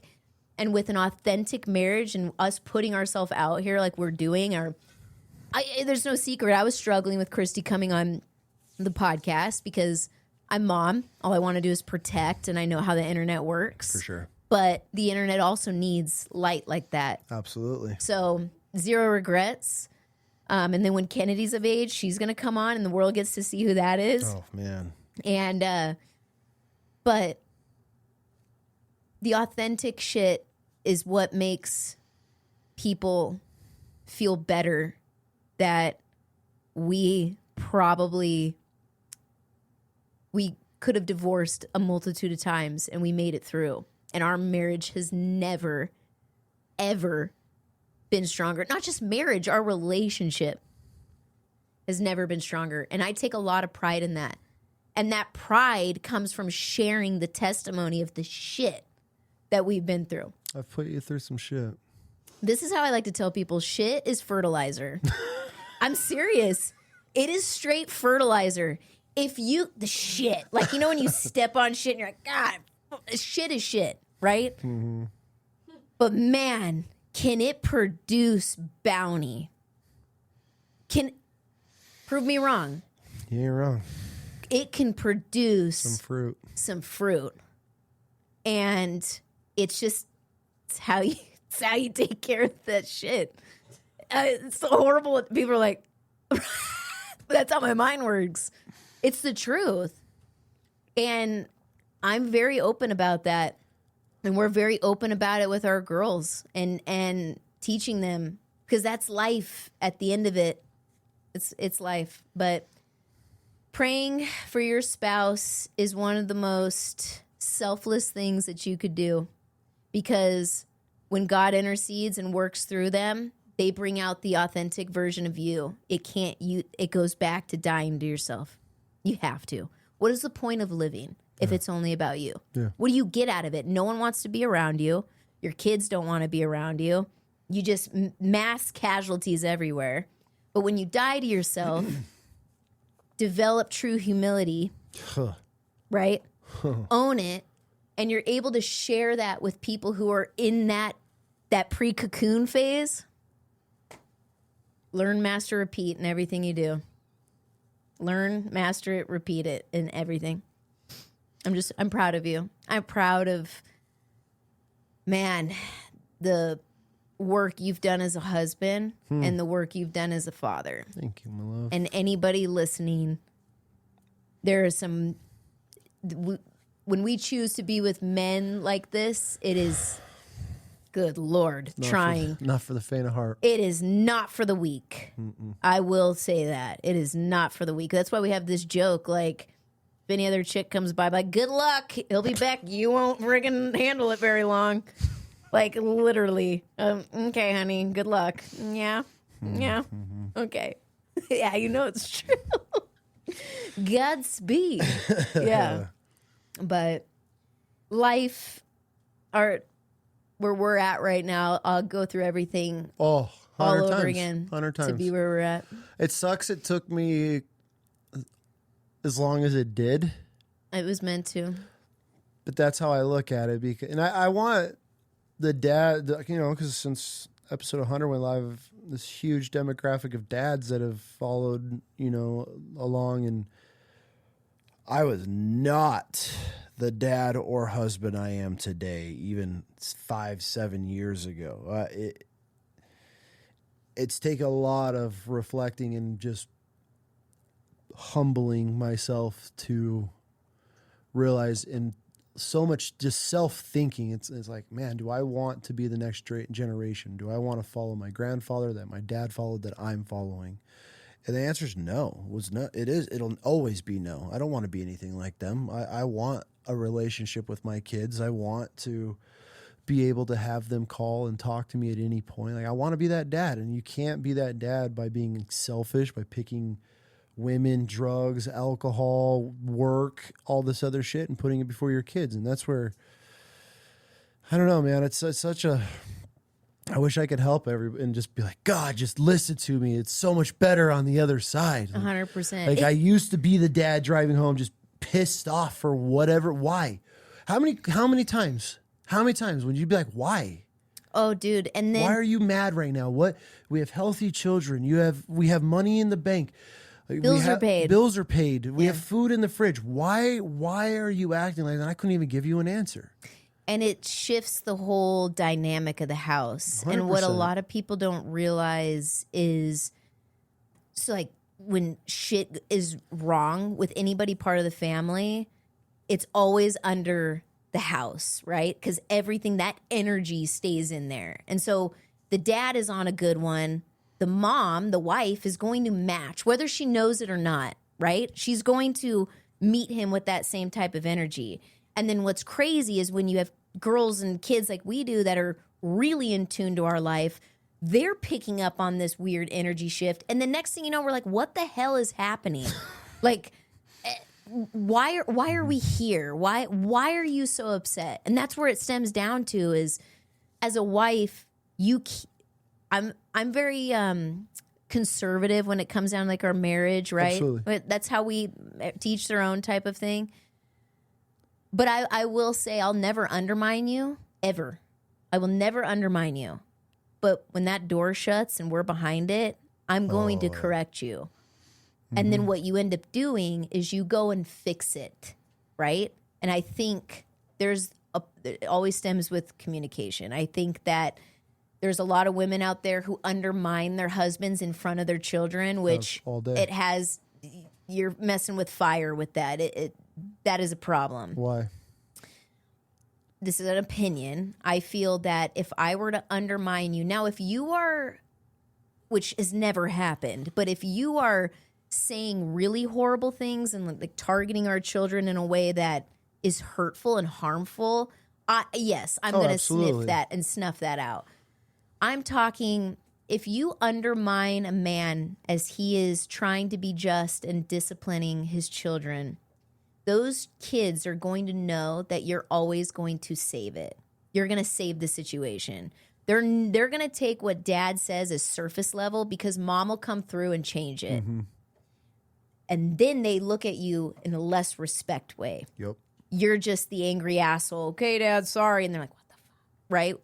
Because mom's like, stop. You don't need to react the way you do. Now, if I think you lost it, but you're not hurting them in a way or targeting them in a trauma way, that door closed, I'm like, hey, you fucked up here. You said this, and I don't agree with it, and you damn well know that you're taking your anger out on them. Mm-hmm.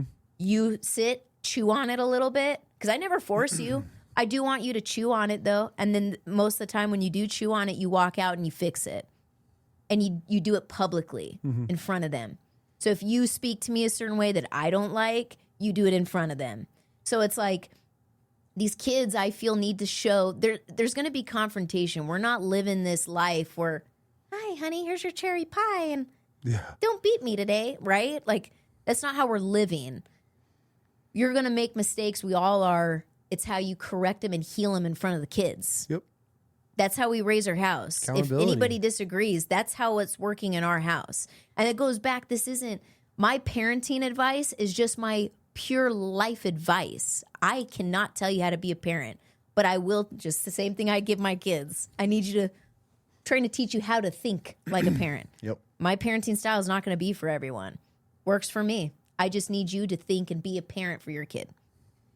So it's It's wild, man. Life is wild. I never in a million years, I was such a shitbag teenage girl that I had everybody telling me, good luck, your turn's coming. Good luck, your time's coming. And I'm like, like crickets, like what time is coming? I wanted to change that. Mm-hmm.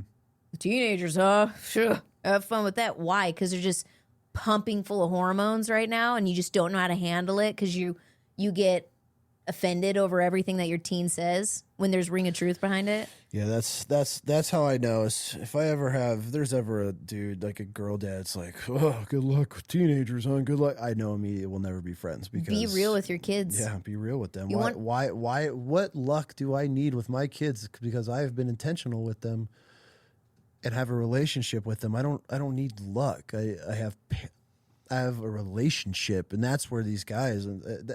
I can't. Good luck, man. Oh, fuck, girl, dad, huh? Good That's luck. because that dad checked out. 100%. There's so many dads that just check out. I think that's because the wives just pound and pound and pound and pound and undermine them and undermine them and undermine them and step on them in front of their children. That eventually these husbands just go, well, fuck it, then you got it. I see it every day. I have friends with this. Or they blow up, right? They blow up because they're told they're shut up, and then they blow up to try to do it, and then the wife's like, absolutely not. Oh, the whole you don't talk to my kid, you don't talk to our kids, like, especially if your husband's correct. If you tell your child to go sit down and they go to get up and your husband goes to correct them, and no, we don't talk to him like that. Good luck. Yeah.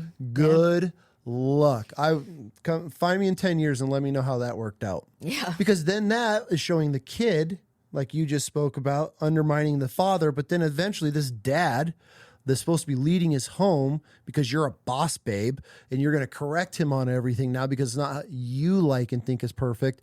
Now you're suppressing this guy and putting out the flame. And then eventually his dad's going to be like, oh, fuck, I don't give a. And then that's how you end up as a good luck as a teenager, because now you don't have a relationship with your daughter because your boss babe wife has stepped on you for 5-10 years of being a father until eventually that these guys, they just throw their hands up and they're like, oh, fine, okay, cool, whatever. And then that's when the divide happens. And that's when you stop being intentional with your kids, because every time you want to correct them or do something with them, you have this wife, don't do this, don't talk to him like this, not easy. Why does it have to be like this?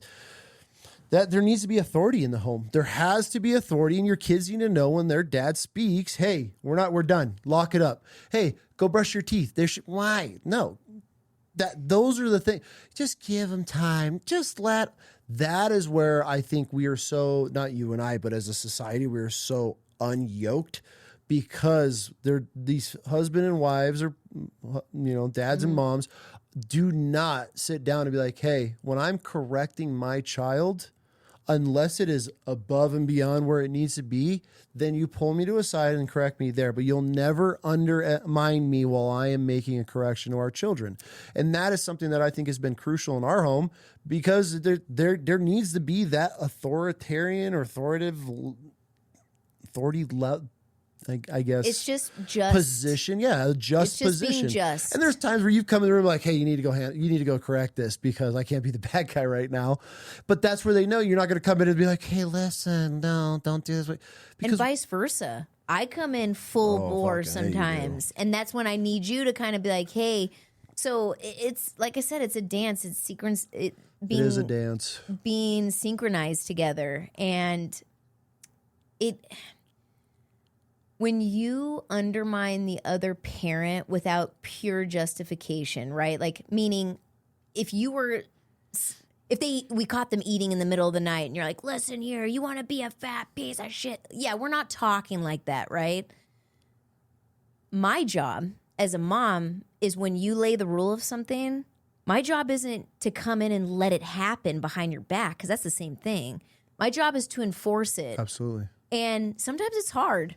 You know what I mean? Because I know there's innocence behind it, but if you bend, this is where that child craves that strength from parents, mom and dad, and that respect. Mm-hmm. Because if I just bend at every rule that you establish, what's the point? Nothing. You're just getting this fake respect from these girls. You see what I'm saying? Yep. So me, I'm doing you an in-service as not just the man, but my husband, their father. And the next time that they're doing something and I'm not for it, but I bent the rules. So it's like, it's this balance. It's this checks and balance with it. And I feel parents, husband and wife, partners, whatever, you need to have that conversation and communicate with each other. We've had times where you didn't agree with how I handled something, and I tell you I didn't agree with how you handled something. You take it on the chin, right? Have a nice slice of humble pie, because truly after you chew on it for a while and you hear the other perspective, majority of the time you're like, fuck, you're right. Yeah. You're right. Absolutely. And we get heated. And Yeah. You're right. I realize Shit I don't happens. always handle things with tact. You don't always handle things with tact. It's the execution, but then it's how you repair it. And I wish I had some secret freaking download this book and it'll tell you my secrets to being a great mom. I'm just not lazy. I don't know what else to say. Intentional. If I know there's something wrong with my child that I brought into this world, I cannot go, okay, well, let me know if you need anything, honey, and go lay down like no big deal. I'm going to get to the bottom of it. I may not have the solution, but there's a sounding board. I could help you at least. So I wish I had answers. I don't. Just experience.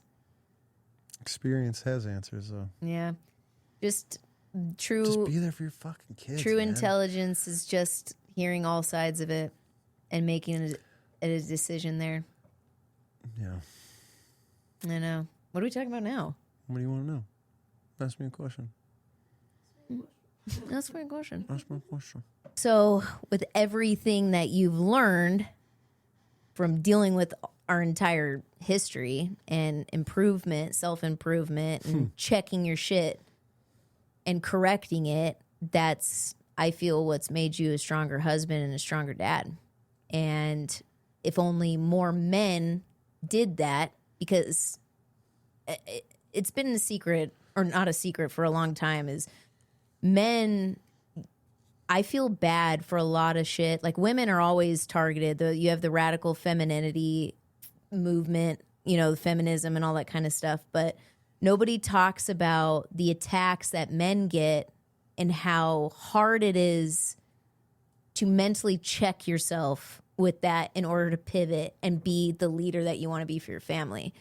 And I think, especially since you started that community, the BAM Nation community, you've learned a lot. And I can only imagine what's going on in there. And that's what I want to know. I want to know what you've learned in there and the type of men that are in there.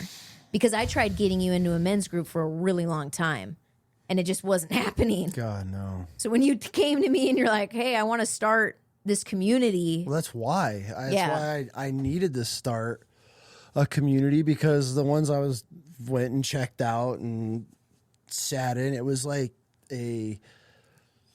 I felt like a therapy session in a way with guys I didn't even know, which obviously a community or not, you need to get to know the people. And that's where it came to me, because I'm one of those, my friendship application list that's been closed for a long time. Yeah. But at the same time, us as men, we need to be able to lean on and ask questions and have mentors, not life coaches and all these other guys that think that they're experts in everything. And I couldn't ever buy into that shit. I'm just not one of those guys. I'm not going to go and join some dude, Jimmy, and I'm going to fucking blue collar dude and tat it up. And that's not me.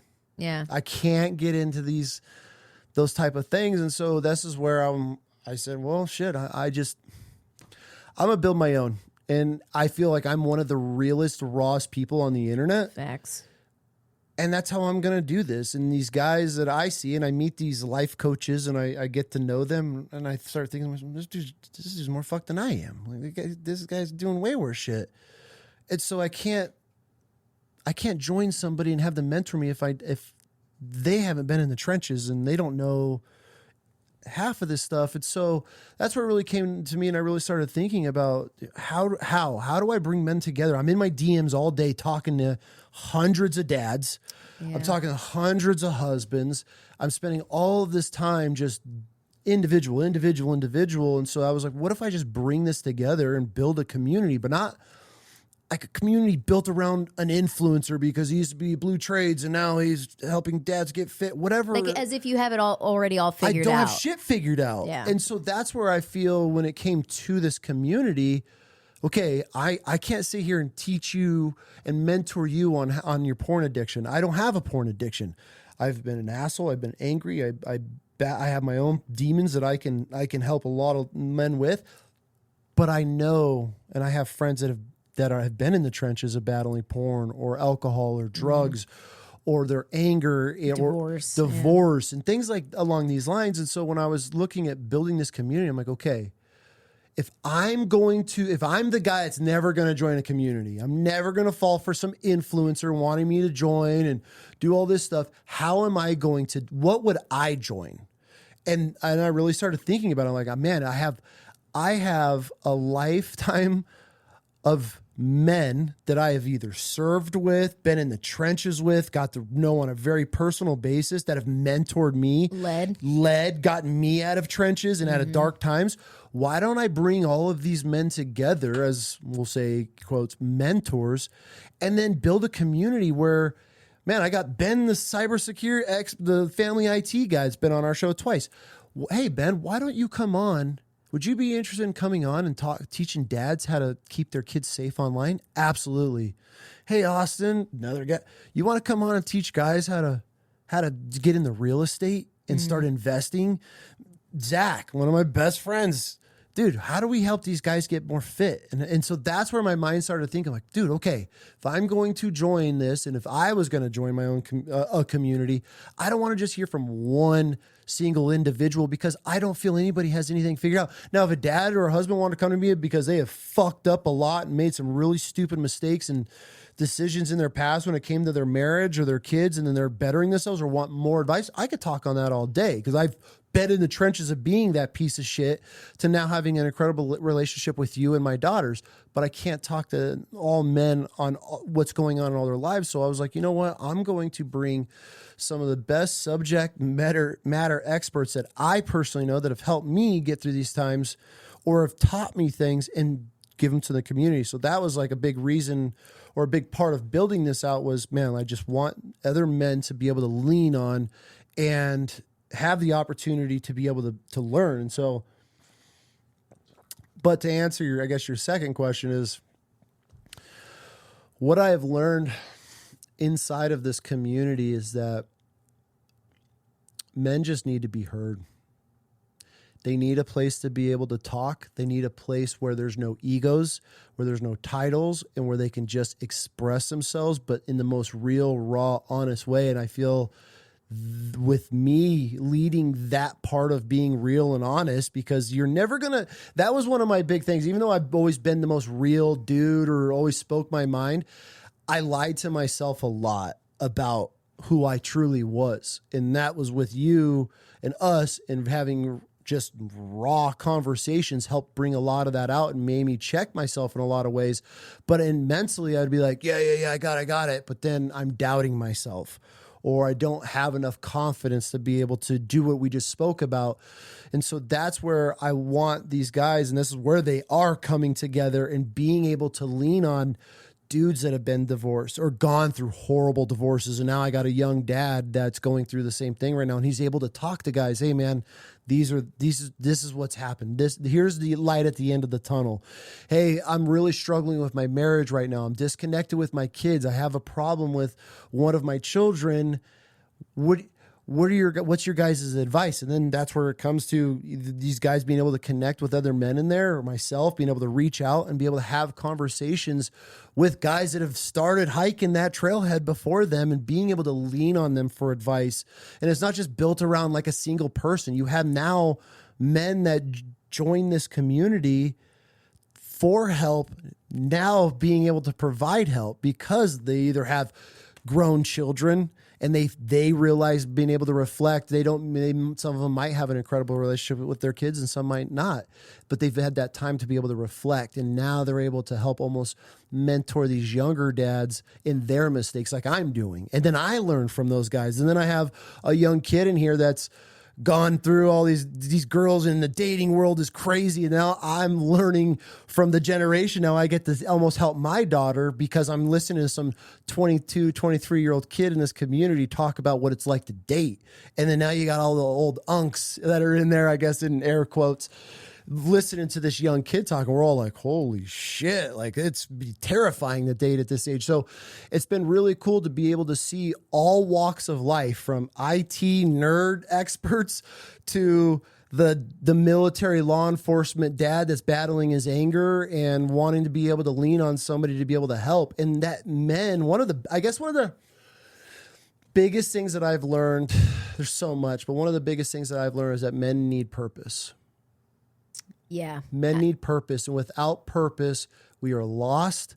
That's where our minds start going in different directions, and that's when we get in trouble. And that is one of the things inside of the BAM Nation that I really try to hone in on, is helping these men find their purpose. And I talk about it a lot in the veteran law enforcement world, where a lot of guys, I feel, lose their purpose after the military, and they don't know what the next chapter may be. And so having those guys to be able to ask the questions and to be able to lean on, where are we at? How are we doing? And just almost going through a checklist of chapters of my life, and then until I can flip to that open chapter and be like, all right, bro, here we are. Chapter 12. This is where I was at this stage in my life. This is how I was able to overcome X, Y, and Z. This is what got me through this. This is how I corrected my mistakes in this chapter. So in a way, everyone's mentoring everyone. Yes. Do you want to hear something crazy? Will you put it in perspective for me? Is when you said men need purpose,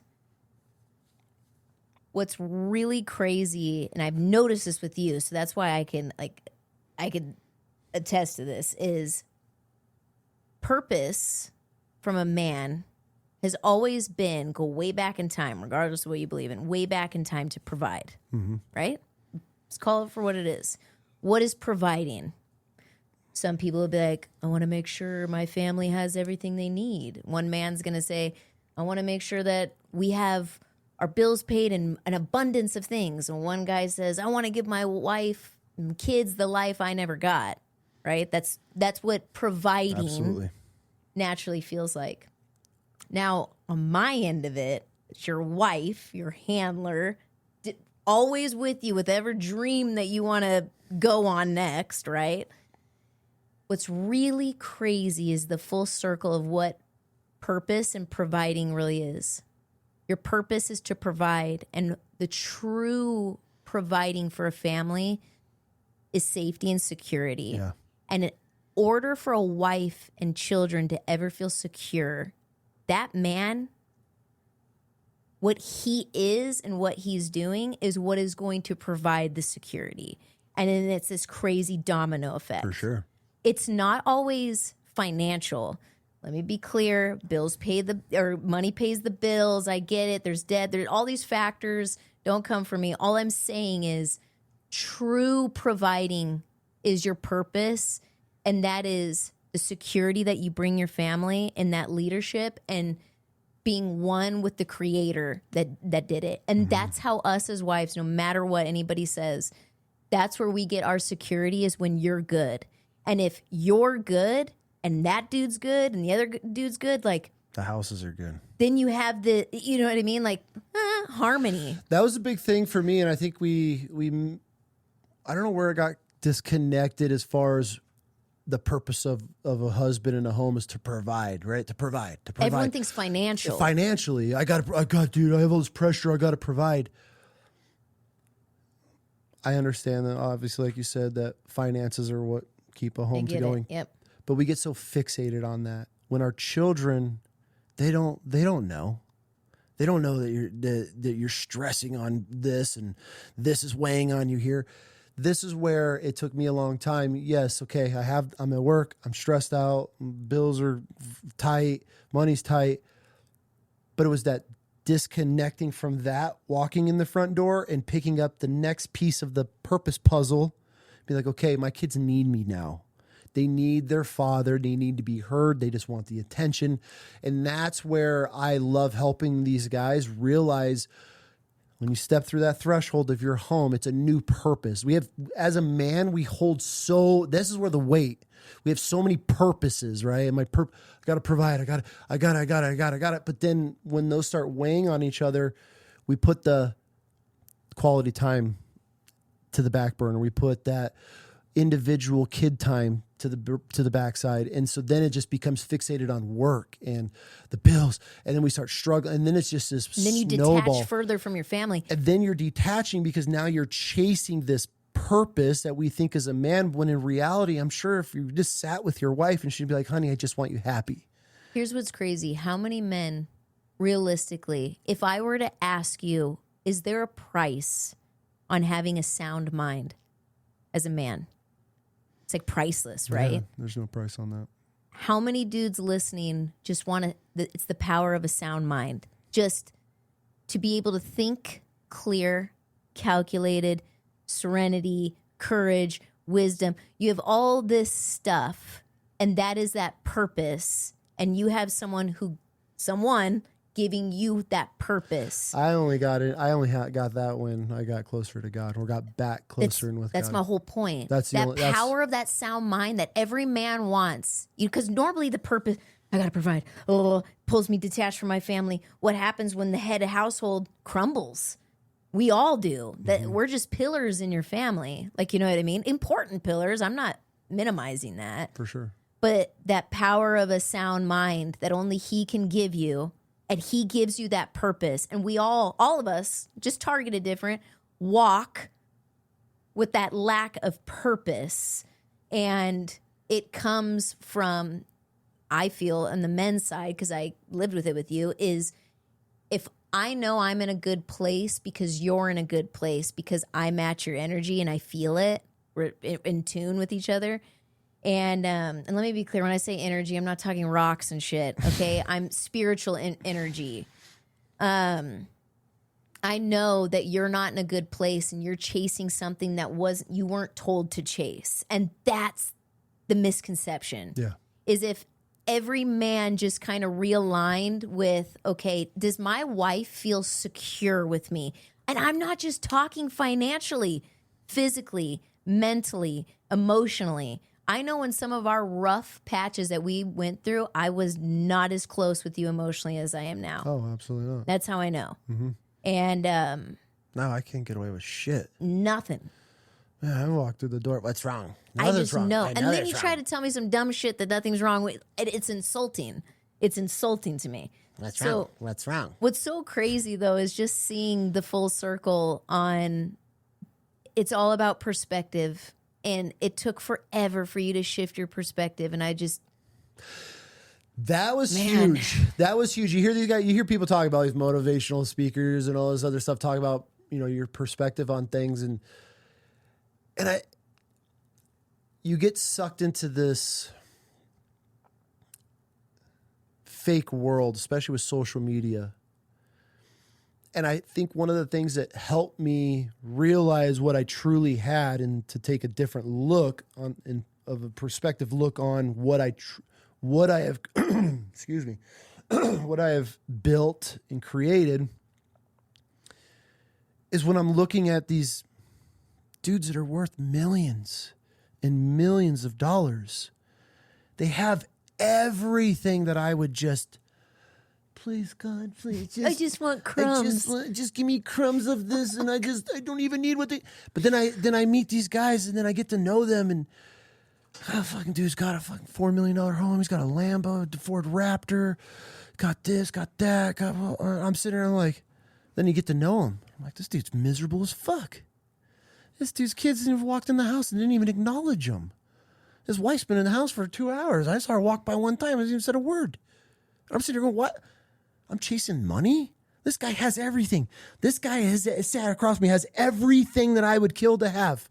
But I would not trade fucking shoes with him for a second.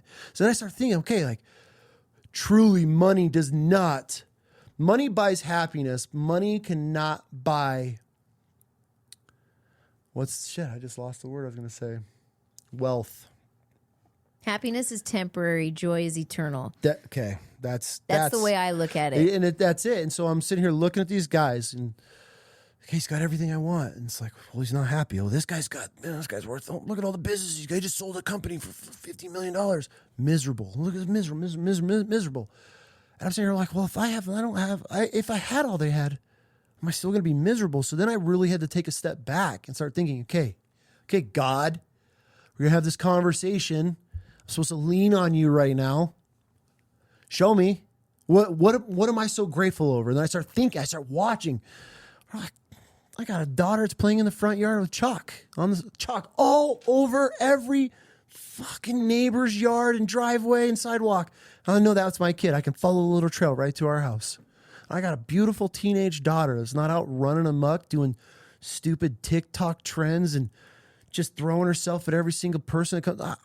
I look at my wife. I'm like, man, you are my best friend. How am I not grateful for that? And so that's where my conversations and my prayers and your prayers for me of just, God, just show me what I truly have. Show me what I am truly grateful for. It's just hard. I swear to God, I'm not even crying on this episode, but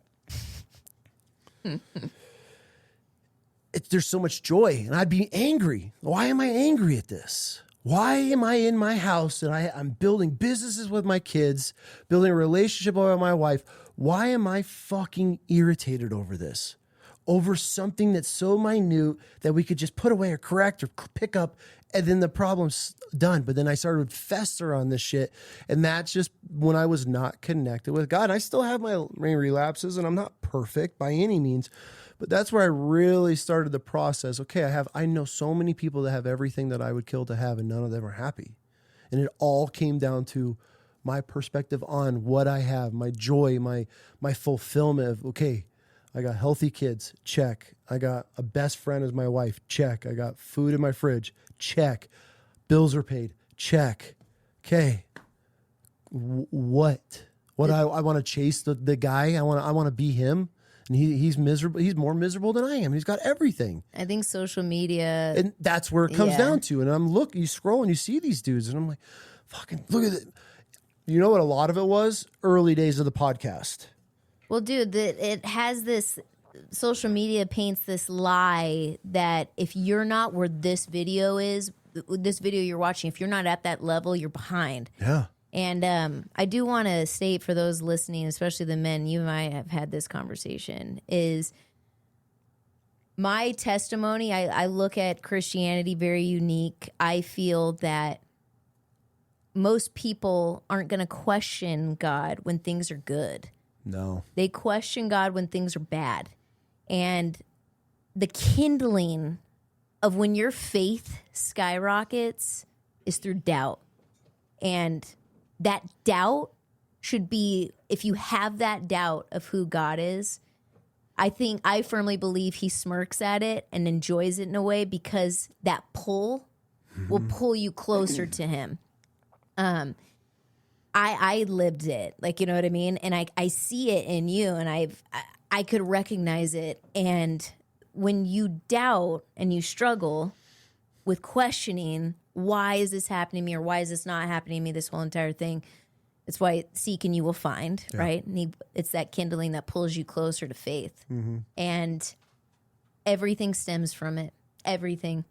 If your marriage is shit, I firmly believe there is a root of faith that has yet to be watered, because once you do, shit blossoms from there. Absolutely. And especially with you, and I find it so fascinating, and I want the world to hear this from me, and I know I'm biased because I'm your wife, but when you told me you wanted to start this community, I'm like, what are you going to do in it? Like, you know what I mean? You get, like, what does it entail? And what's really fascinating is I'll catch you smirking, smiling, laughing, and reading more than I've ever seen you read, write, spell, ever. Oh, my God. And what when you tell me that there's men in there telling a story or a similar story, from what you've painted with me, what makes it really unique is the fact that I want the world to hear this. You are the most realist, honest, sometimes too honest with zero tact person in the world, in my world. And a lot of people can learn from that. And my favorite part is you don't claim to have it all figured out. Hey, I was doing this wrong for this amount of time. I learned the right way or doing a way that made it better by doing this. Yeah. Let me know how it goes. Oh, what worked for you? Dope. Share that. That's what makes this cool and why it had my support, because I think a lot of men have this facade that they should be and act a certain way and be at a certain place in their life, and that provide, when they have to remember, okay, my purpose, if I have a family, my purpose is to not just give them financial gain. My purpose is to give them that security, that they feel safe around me, that dad is safe, that dad's a safe place, but I could fuck shit up if shit needs to be. You know what I mean? Like, what do you always say what is the saying that you always learn how to be dangerous, but in the right way?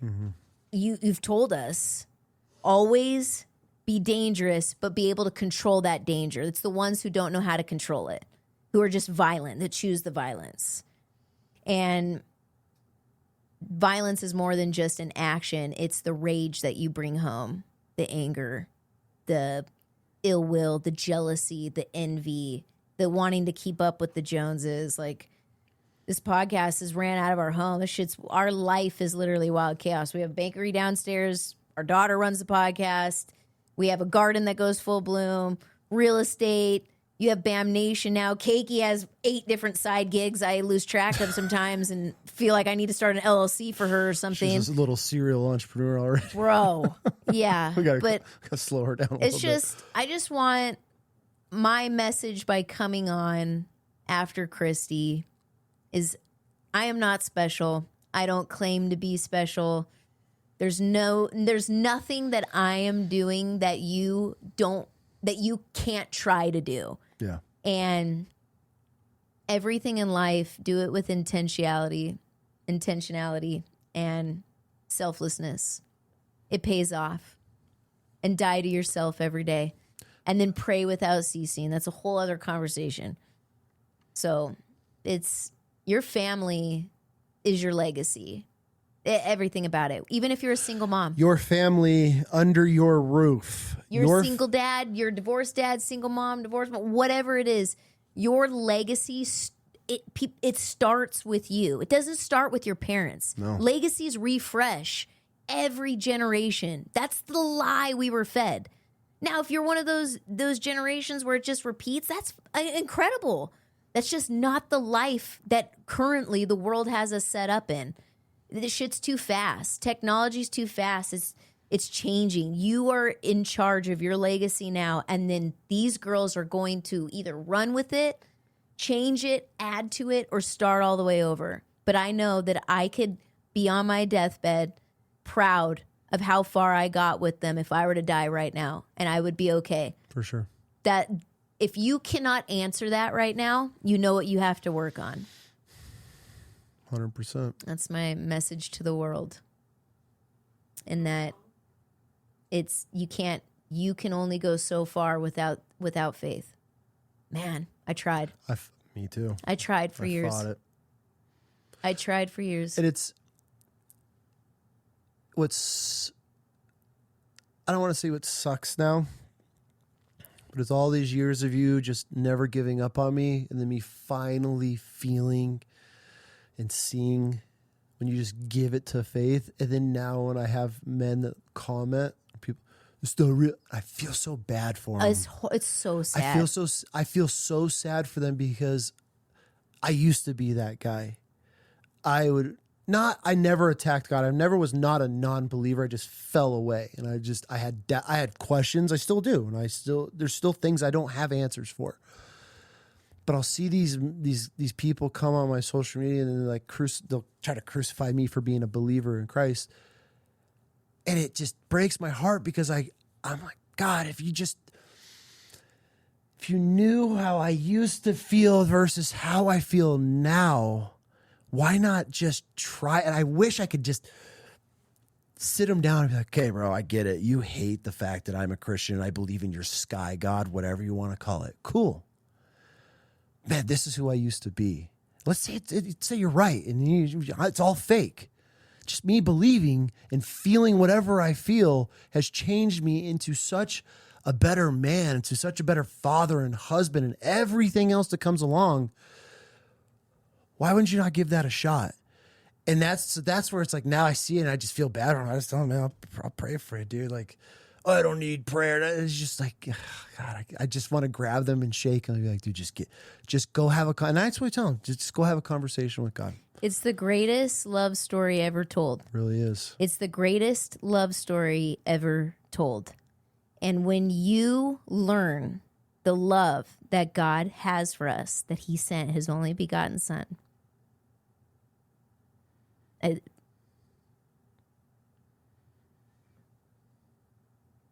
when you learn the greatest love story ever told, you will live and breathe that unconditional love to your family, and it pays off to those around you. And I try to tell people this. I would rather live my life in such a way that a God exists to find out he doesn't, than to live my life like he doesn't exist to find out he does. Facts. And God, in the story of his son, I can't even say John 3:16 without crying, because it is truly the greatest love story of all time. Because none of us would sacrifice our children. And my biggest thing is, with that doubt, I will never shame you for that doubt, because that doubt, I had that same doubt that brought me close to him, and I found myself falling at the foot of the cross. And that's how I know that doubt is truly the essence of kindling of faith. And God will pull you closer. I believe it. When I first got saved, I had survivor's guilt that I was leaving you behind. Mm-hmm. I've never felt more relatable to a movie than The Case for Christ about Lee Strobel. I wish I could get him on the podcast. I was never raised in faith, and I got saved. I have my whole testimony. I get saved, and I'm sitting here thinking, I'm like, God, I can't leave Brian and my kids behind. I can't force them, but I don't want to leave them behind. Does this mean that if I die and I go to heaven, they don't? Like, it scares the crap out of me. And I had survivor's guilt over it. And God, for the longest time, I always questioned, why did he save me first? And it just goes back to me being super proud of being a wife, that I was the tool for him to intercede. So if almost 38 years ago, on 4th of July, in a Sun City motel, my parents high on cocaine, if the reason that Brittany was supposed to be conceived that day, to live the life that she did, to go the path and the mistakes and the trials and tribulations I went through, to bring me to the point of 2018 where I couldn't anymore. And that was my purpose, was to be saved and born again at that point, to bring my family. Done. I'll do it all over again. Do not take your story and your situation in vain, that he is not going to make a masterpiece out of it. He turns graves into gardens, man. Like, I wish I had the answers for everyone who still yearns for it. Seek. So my only advice I could give you: pray without ceasing, and seek, and you will find. He never fails. And then one day you're going to be sitting in the seat and be going like, God shit. Literally. God shit. I'm proud of you. I'm proud of you. I'm just proud of. It's funny, through wishes, through everything, you always come back to helping people. And that's a servant's heart. You're a pain in the ass. You're an asshole at times. but you're just thick-shelled. At the end of the day, you always full circle back to helping people. And your life, your testimony, everything we went through, everything you've gone through, it's going to save and help so many people. Because how many of us listen to these TikTok reels and wish it was happening to us, or wish we were going through that, or wish our circumstances were different? We've been through a lot. Mm-hmm. Everything that you can imagine, and we made it through. So I don't know how. Well, I do know how, but I do. I do. Yeah. But too. I'm proud of you. Thank you, my love. I'm proud of all this. I'm proud of how many people come on here just redeemed and their redemption stories. And I'm proud that our girls hear that, because it's no secret life is rough and they're going to go through some shit that we can't protect them from. But there's been so many guests on here that are absolutely incredible. And I'm just proud of you. Thank you. Couldn't have done it without you. Shit. Or That's God. for sure. I'm just the puppet master. Or not the he's just the puppet master. I'm just the get it done, do it. Help you, just boots on the ground in this world. But there is one thing that you wish the whole world could know, what would that be? About who? You? You.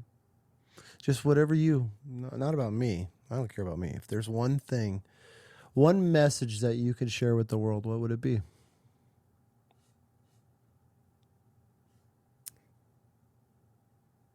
That Jesus does heal. That he is the living God.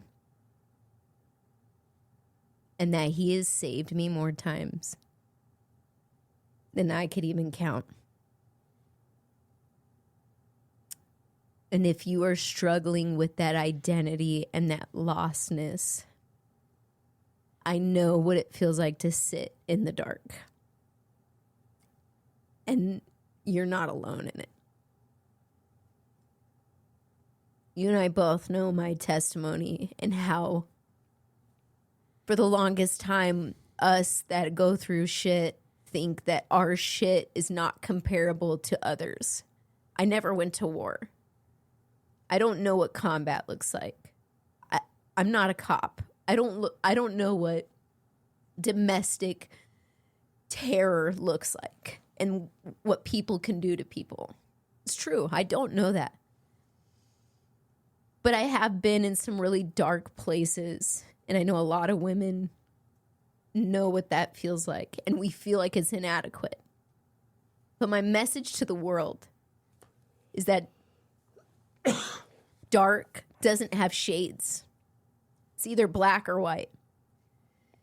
And when you're sitting in that dark place, you're sitting with other people, and when you can't even look at where your hand is, my biggest advice is Jesus is with you, and he feels it, and he knows it. He lived it. And even if you're mad at him, doubt him, never leaves you, all you got to do is reach back. That's all you have to do. I was going to show the picture of my home screen as my reminder. Do it. She's had this home screen, let's preface. Years. I have to clear all my notifications. Let me focus on it. This is my reminder. Went black. One more time.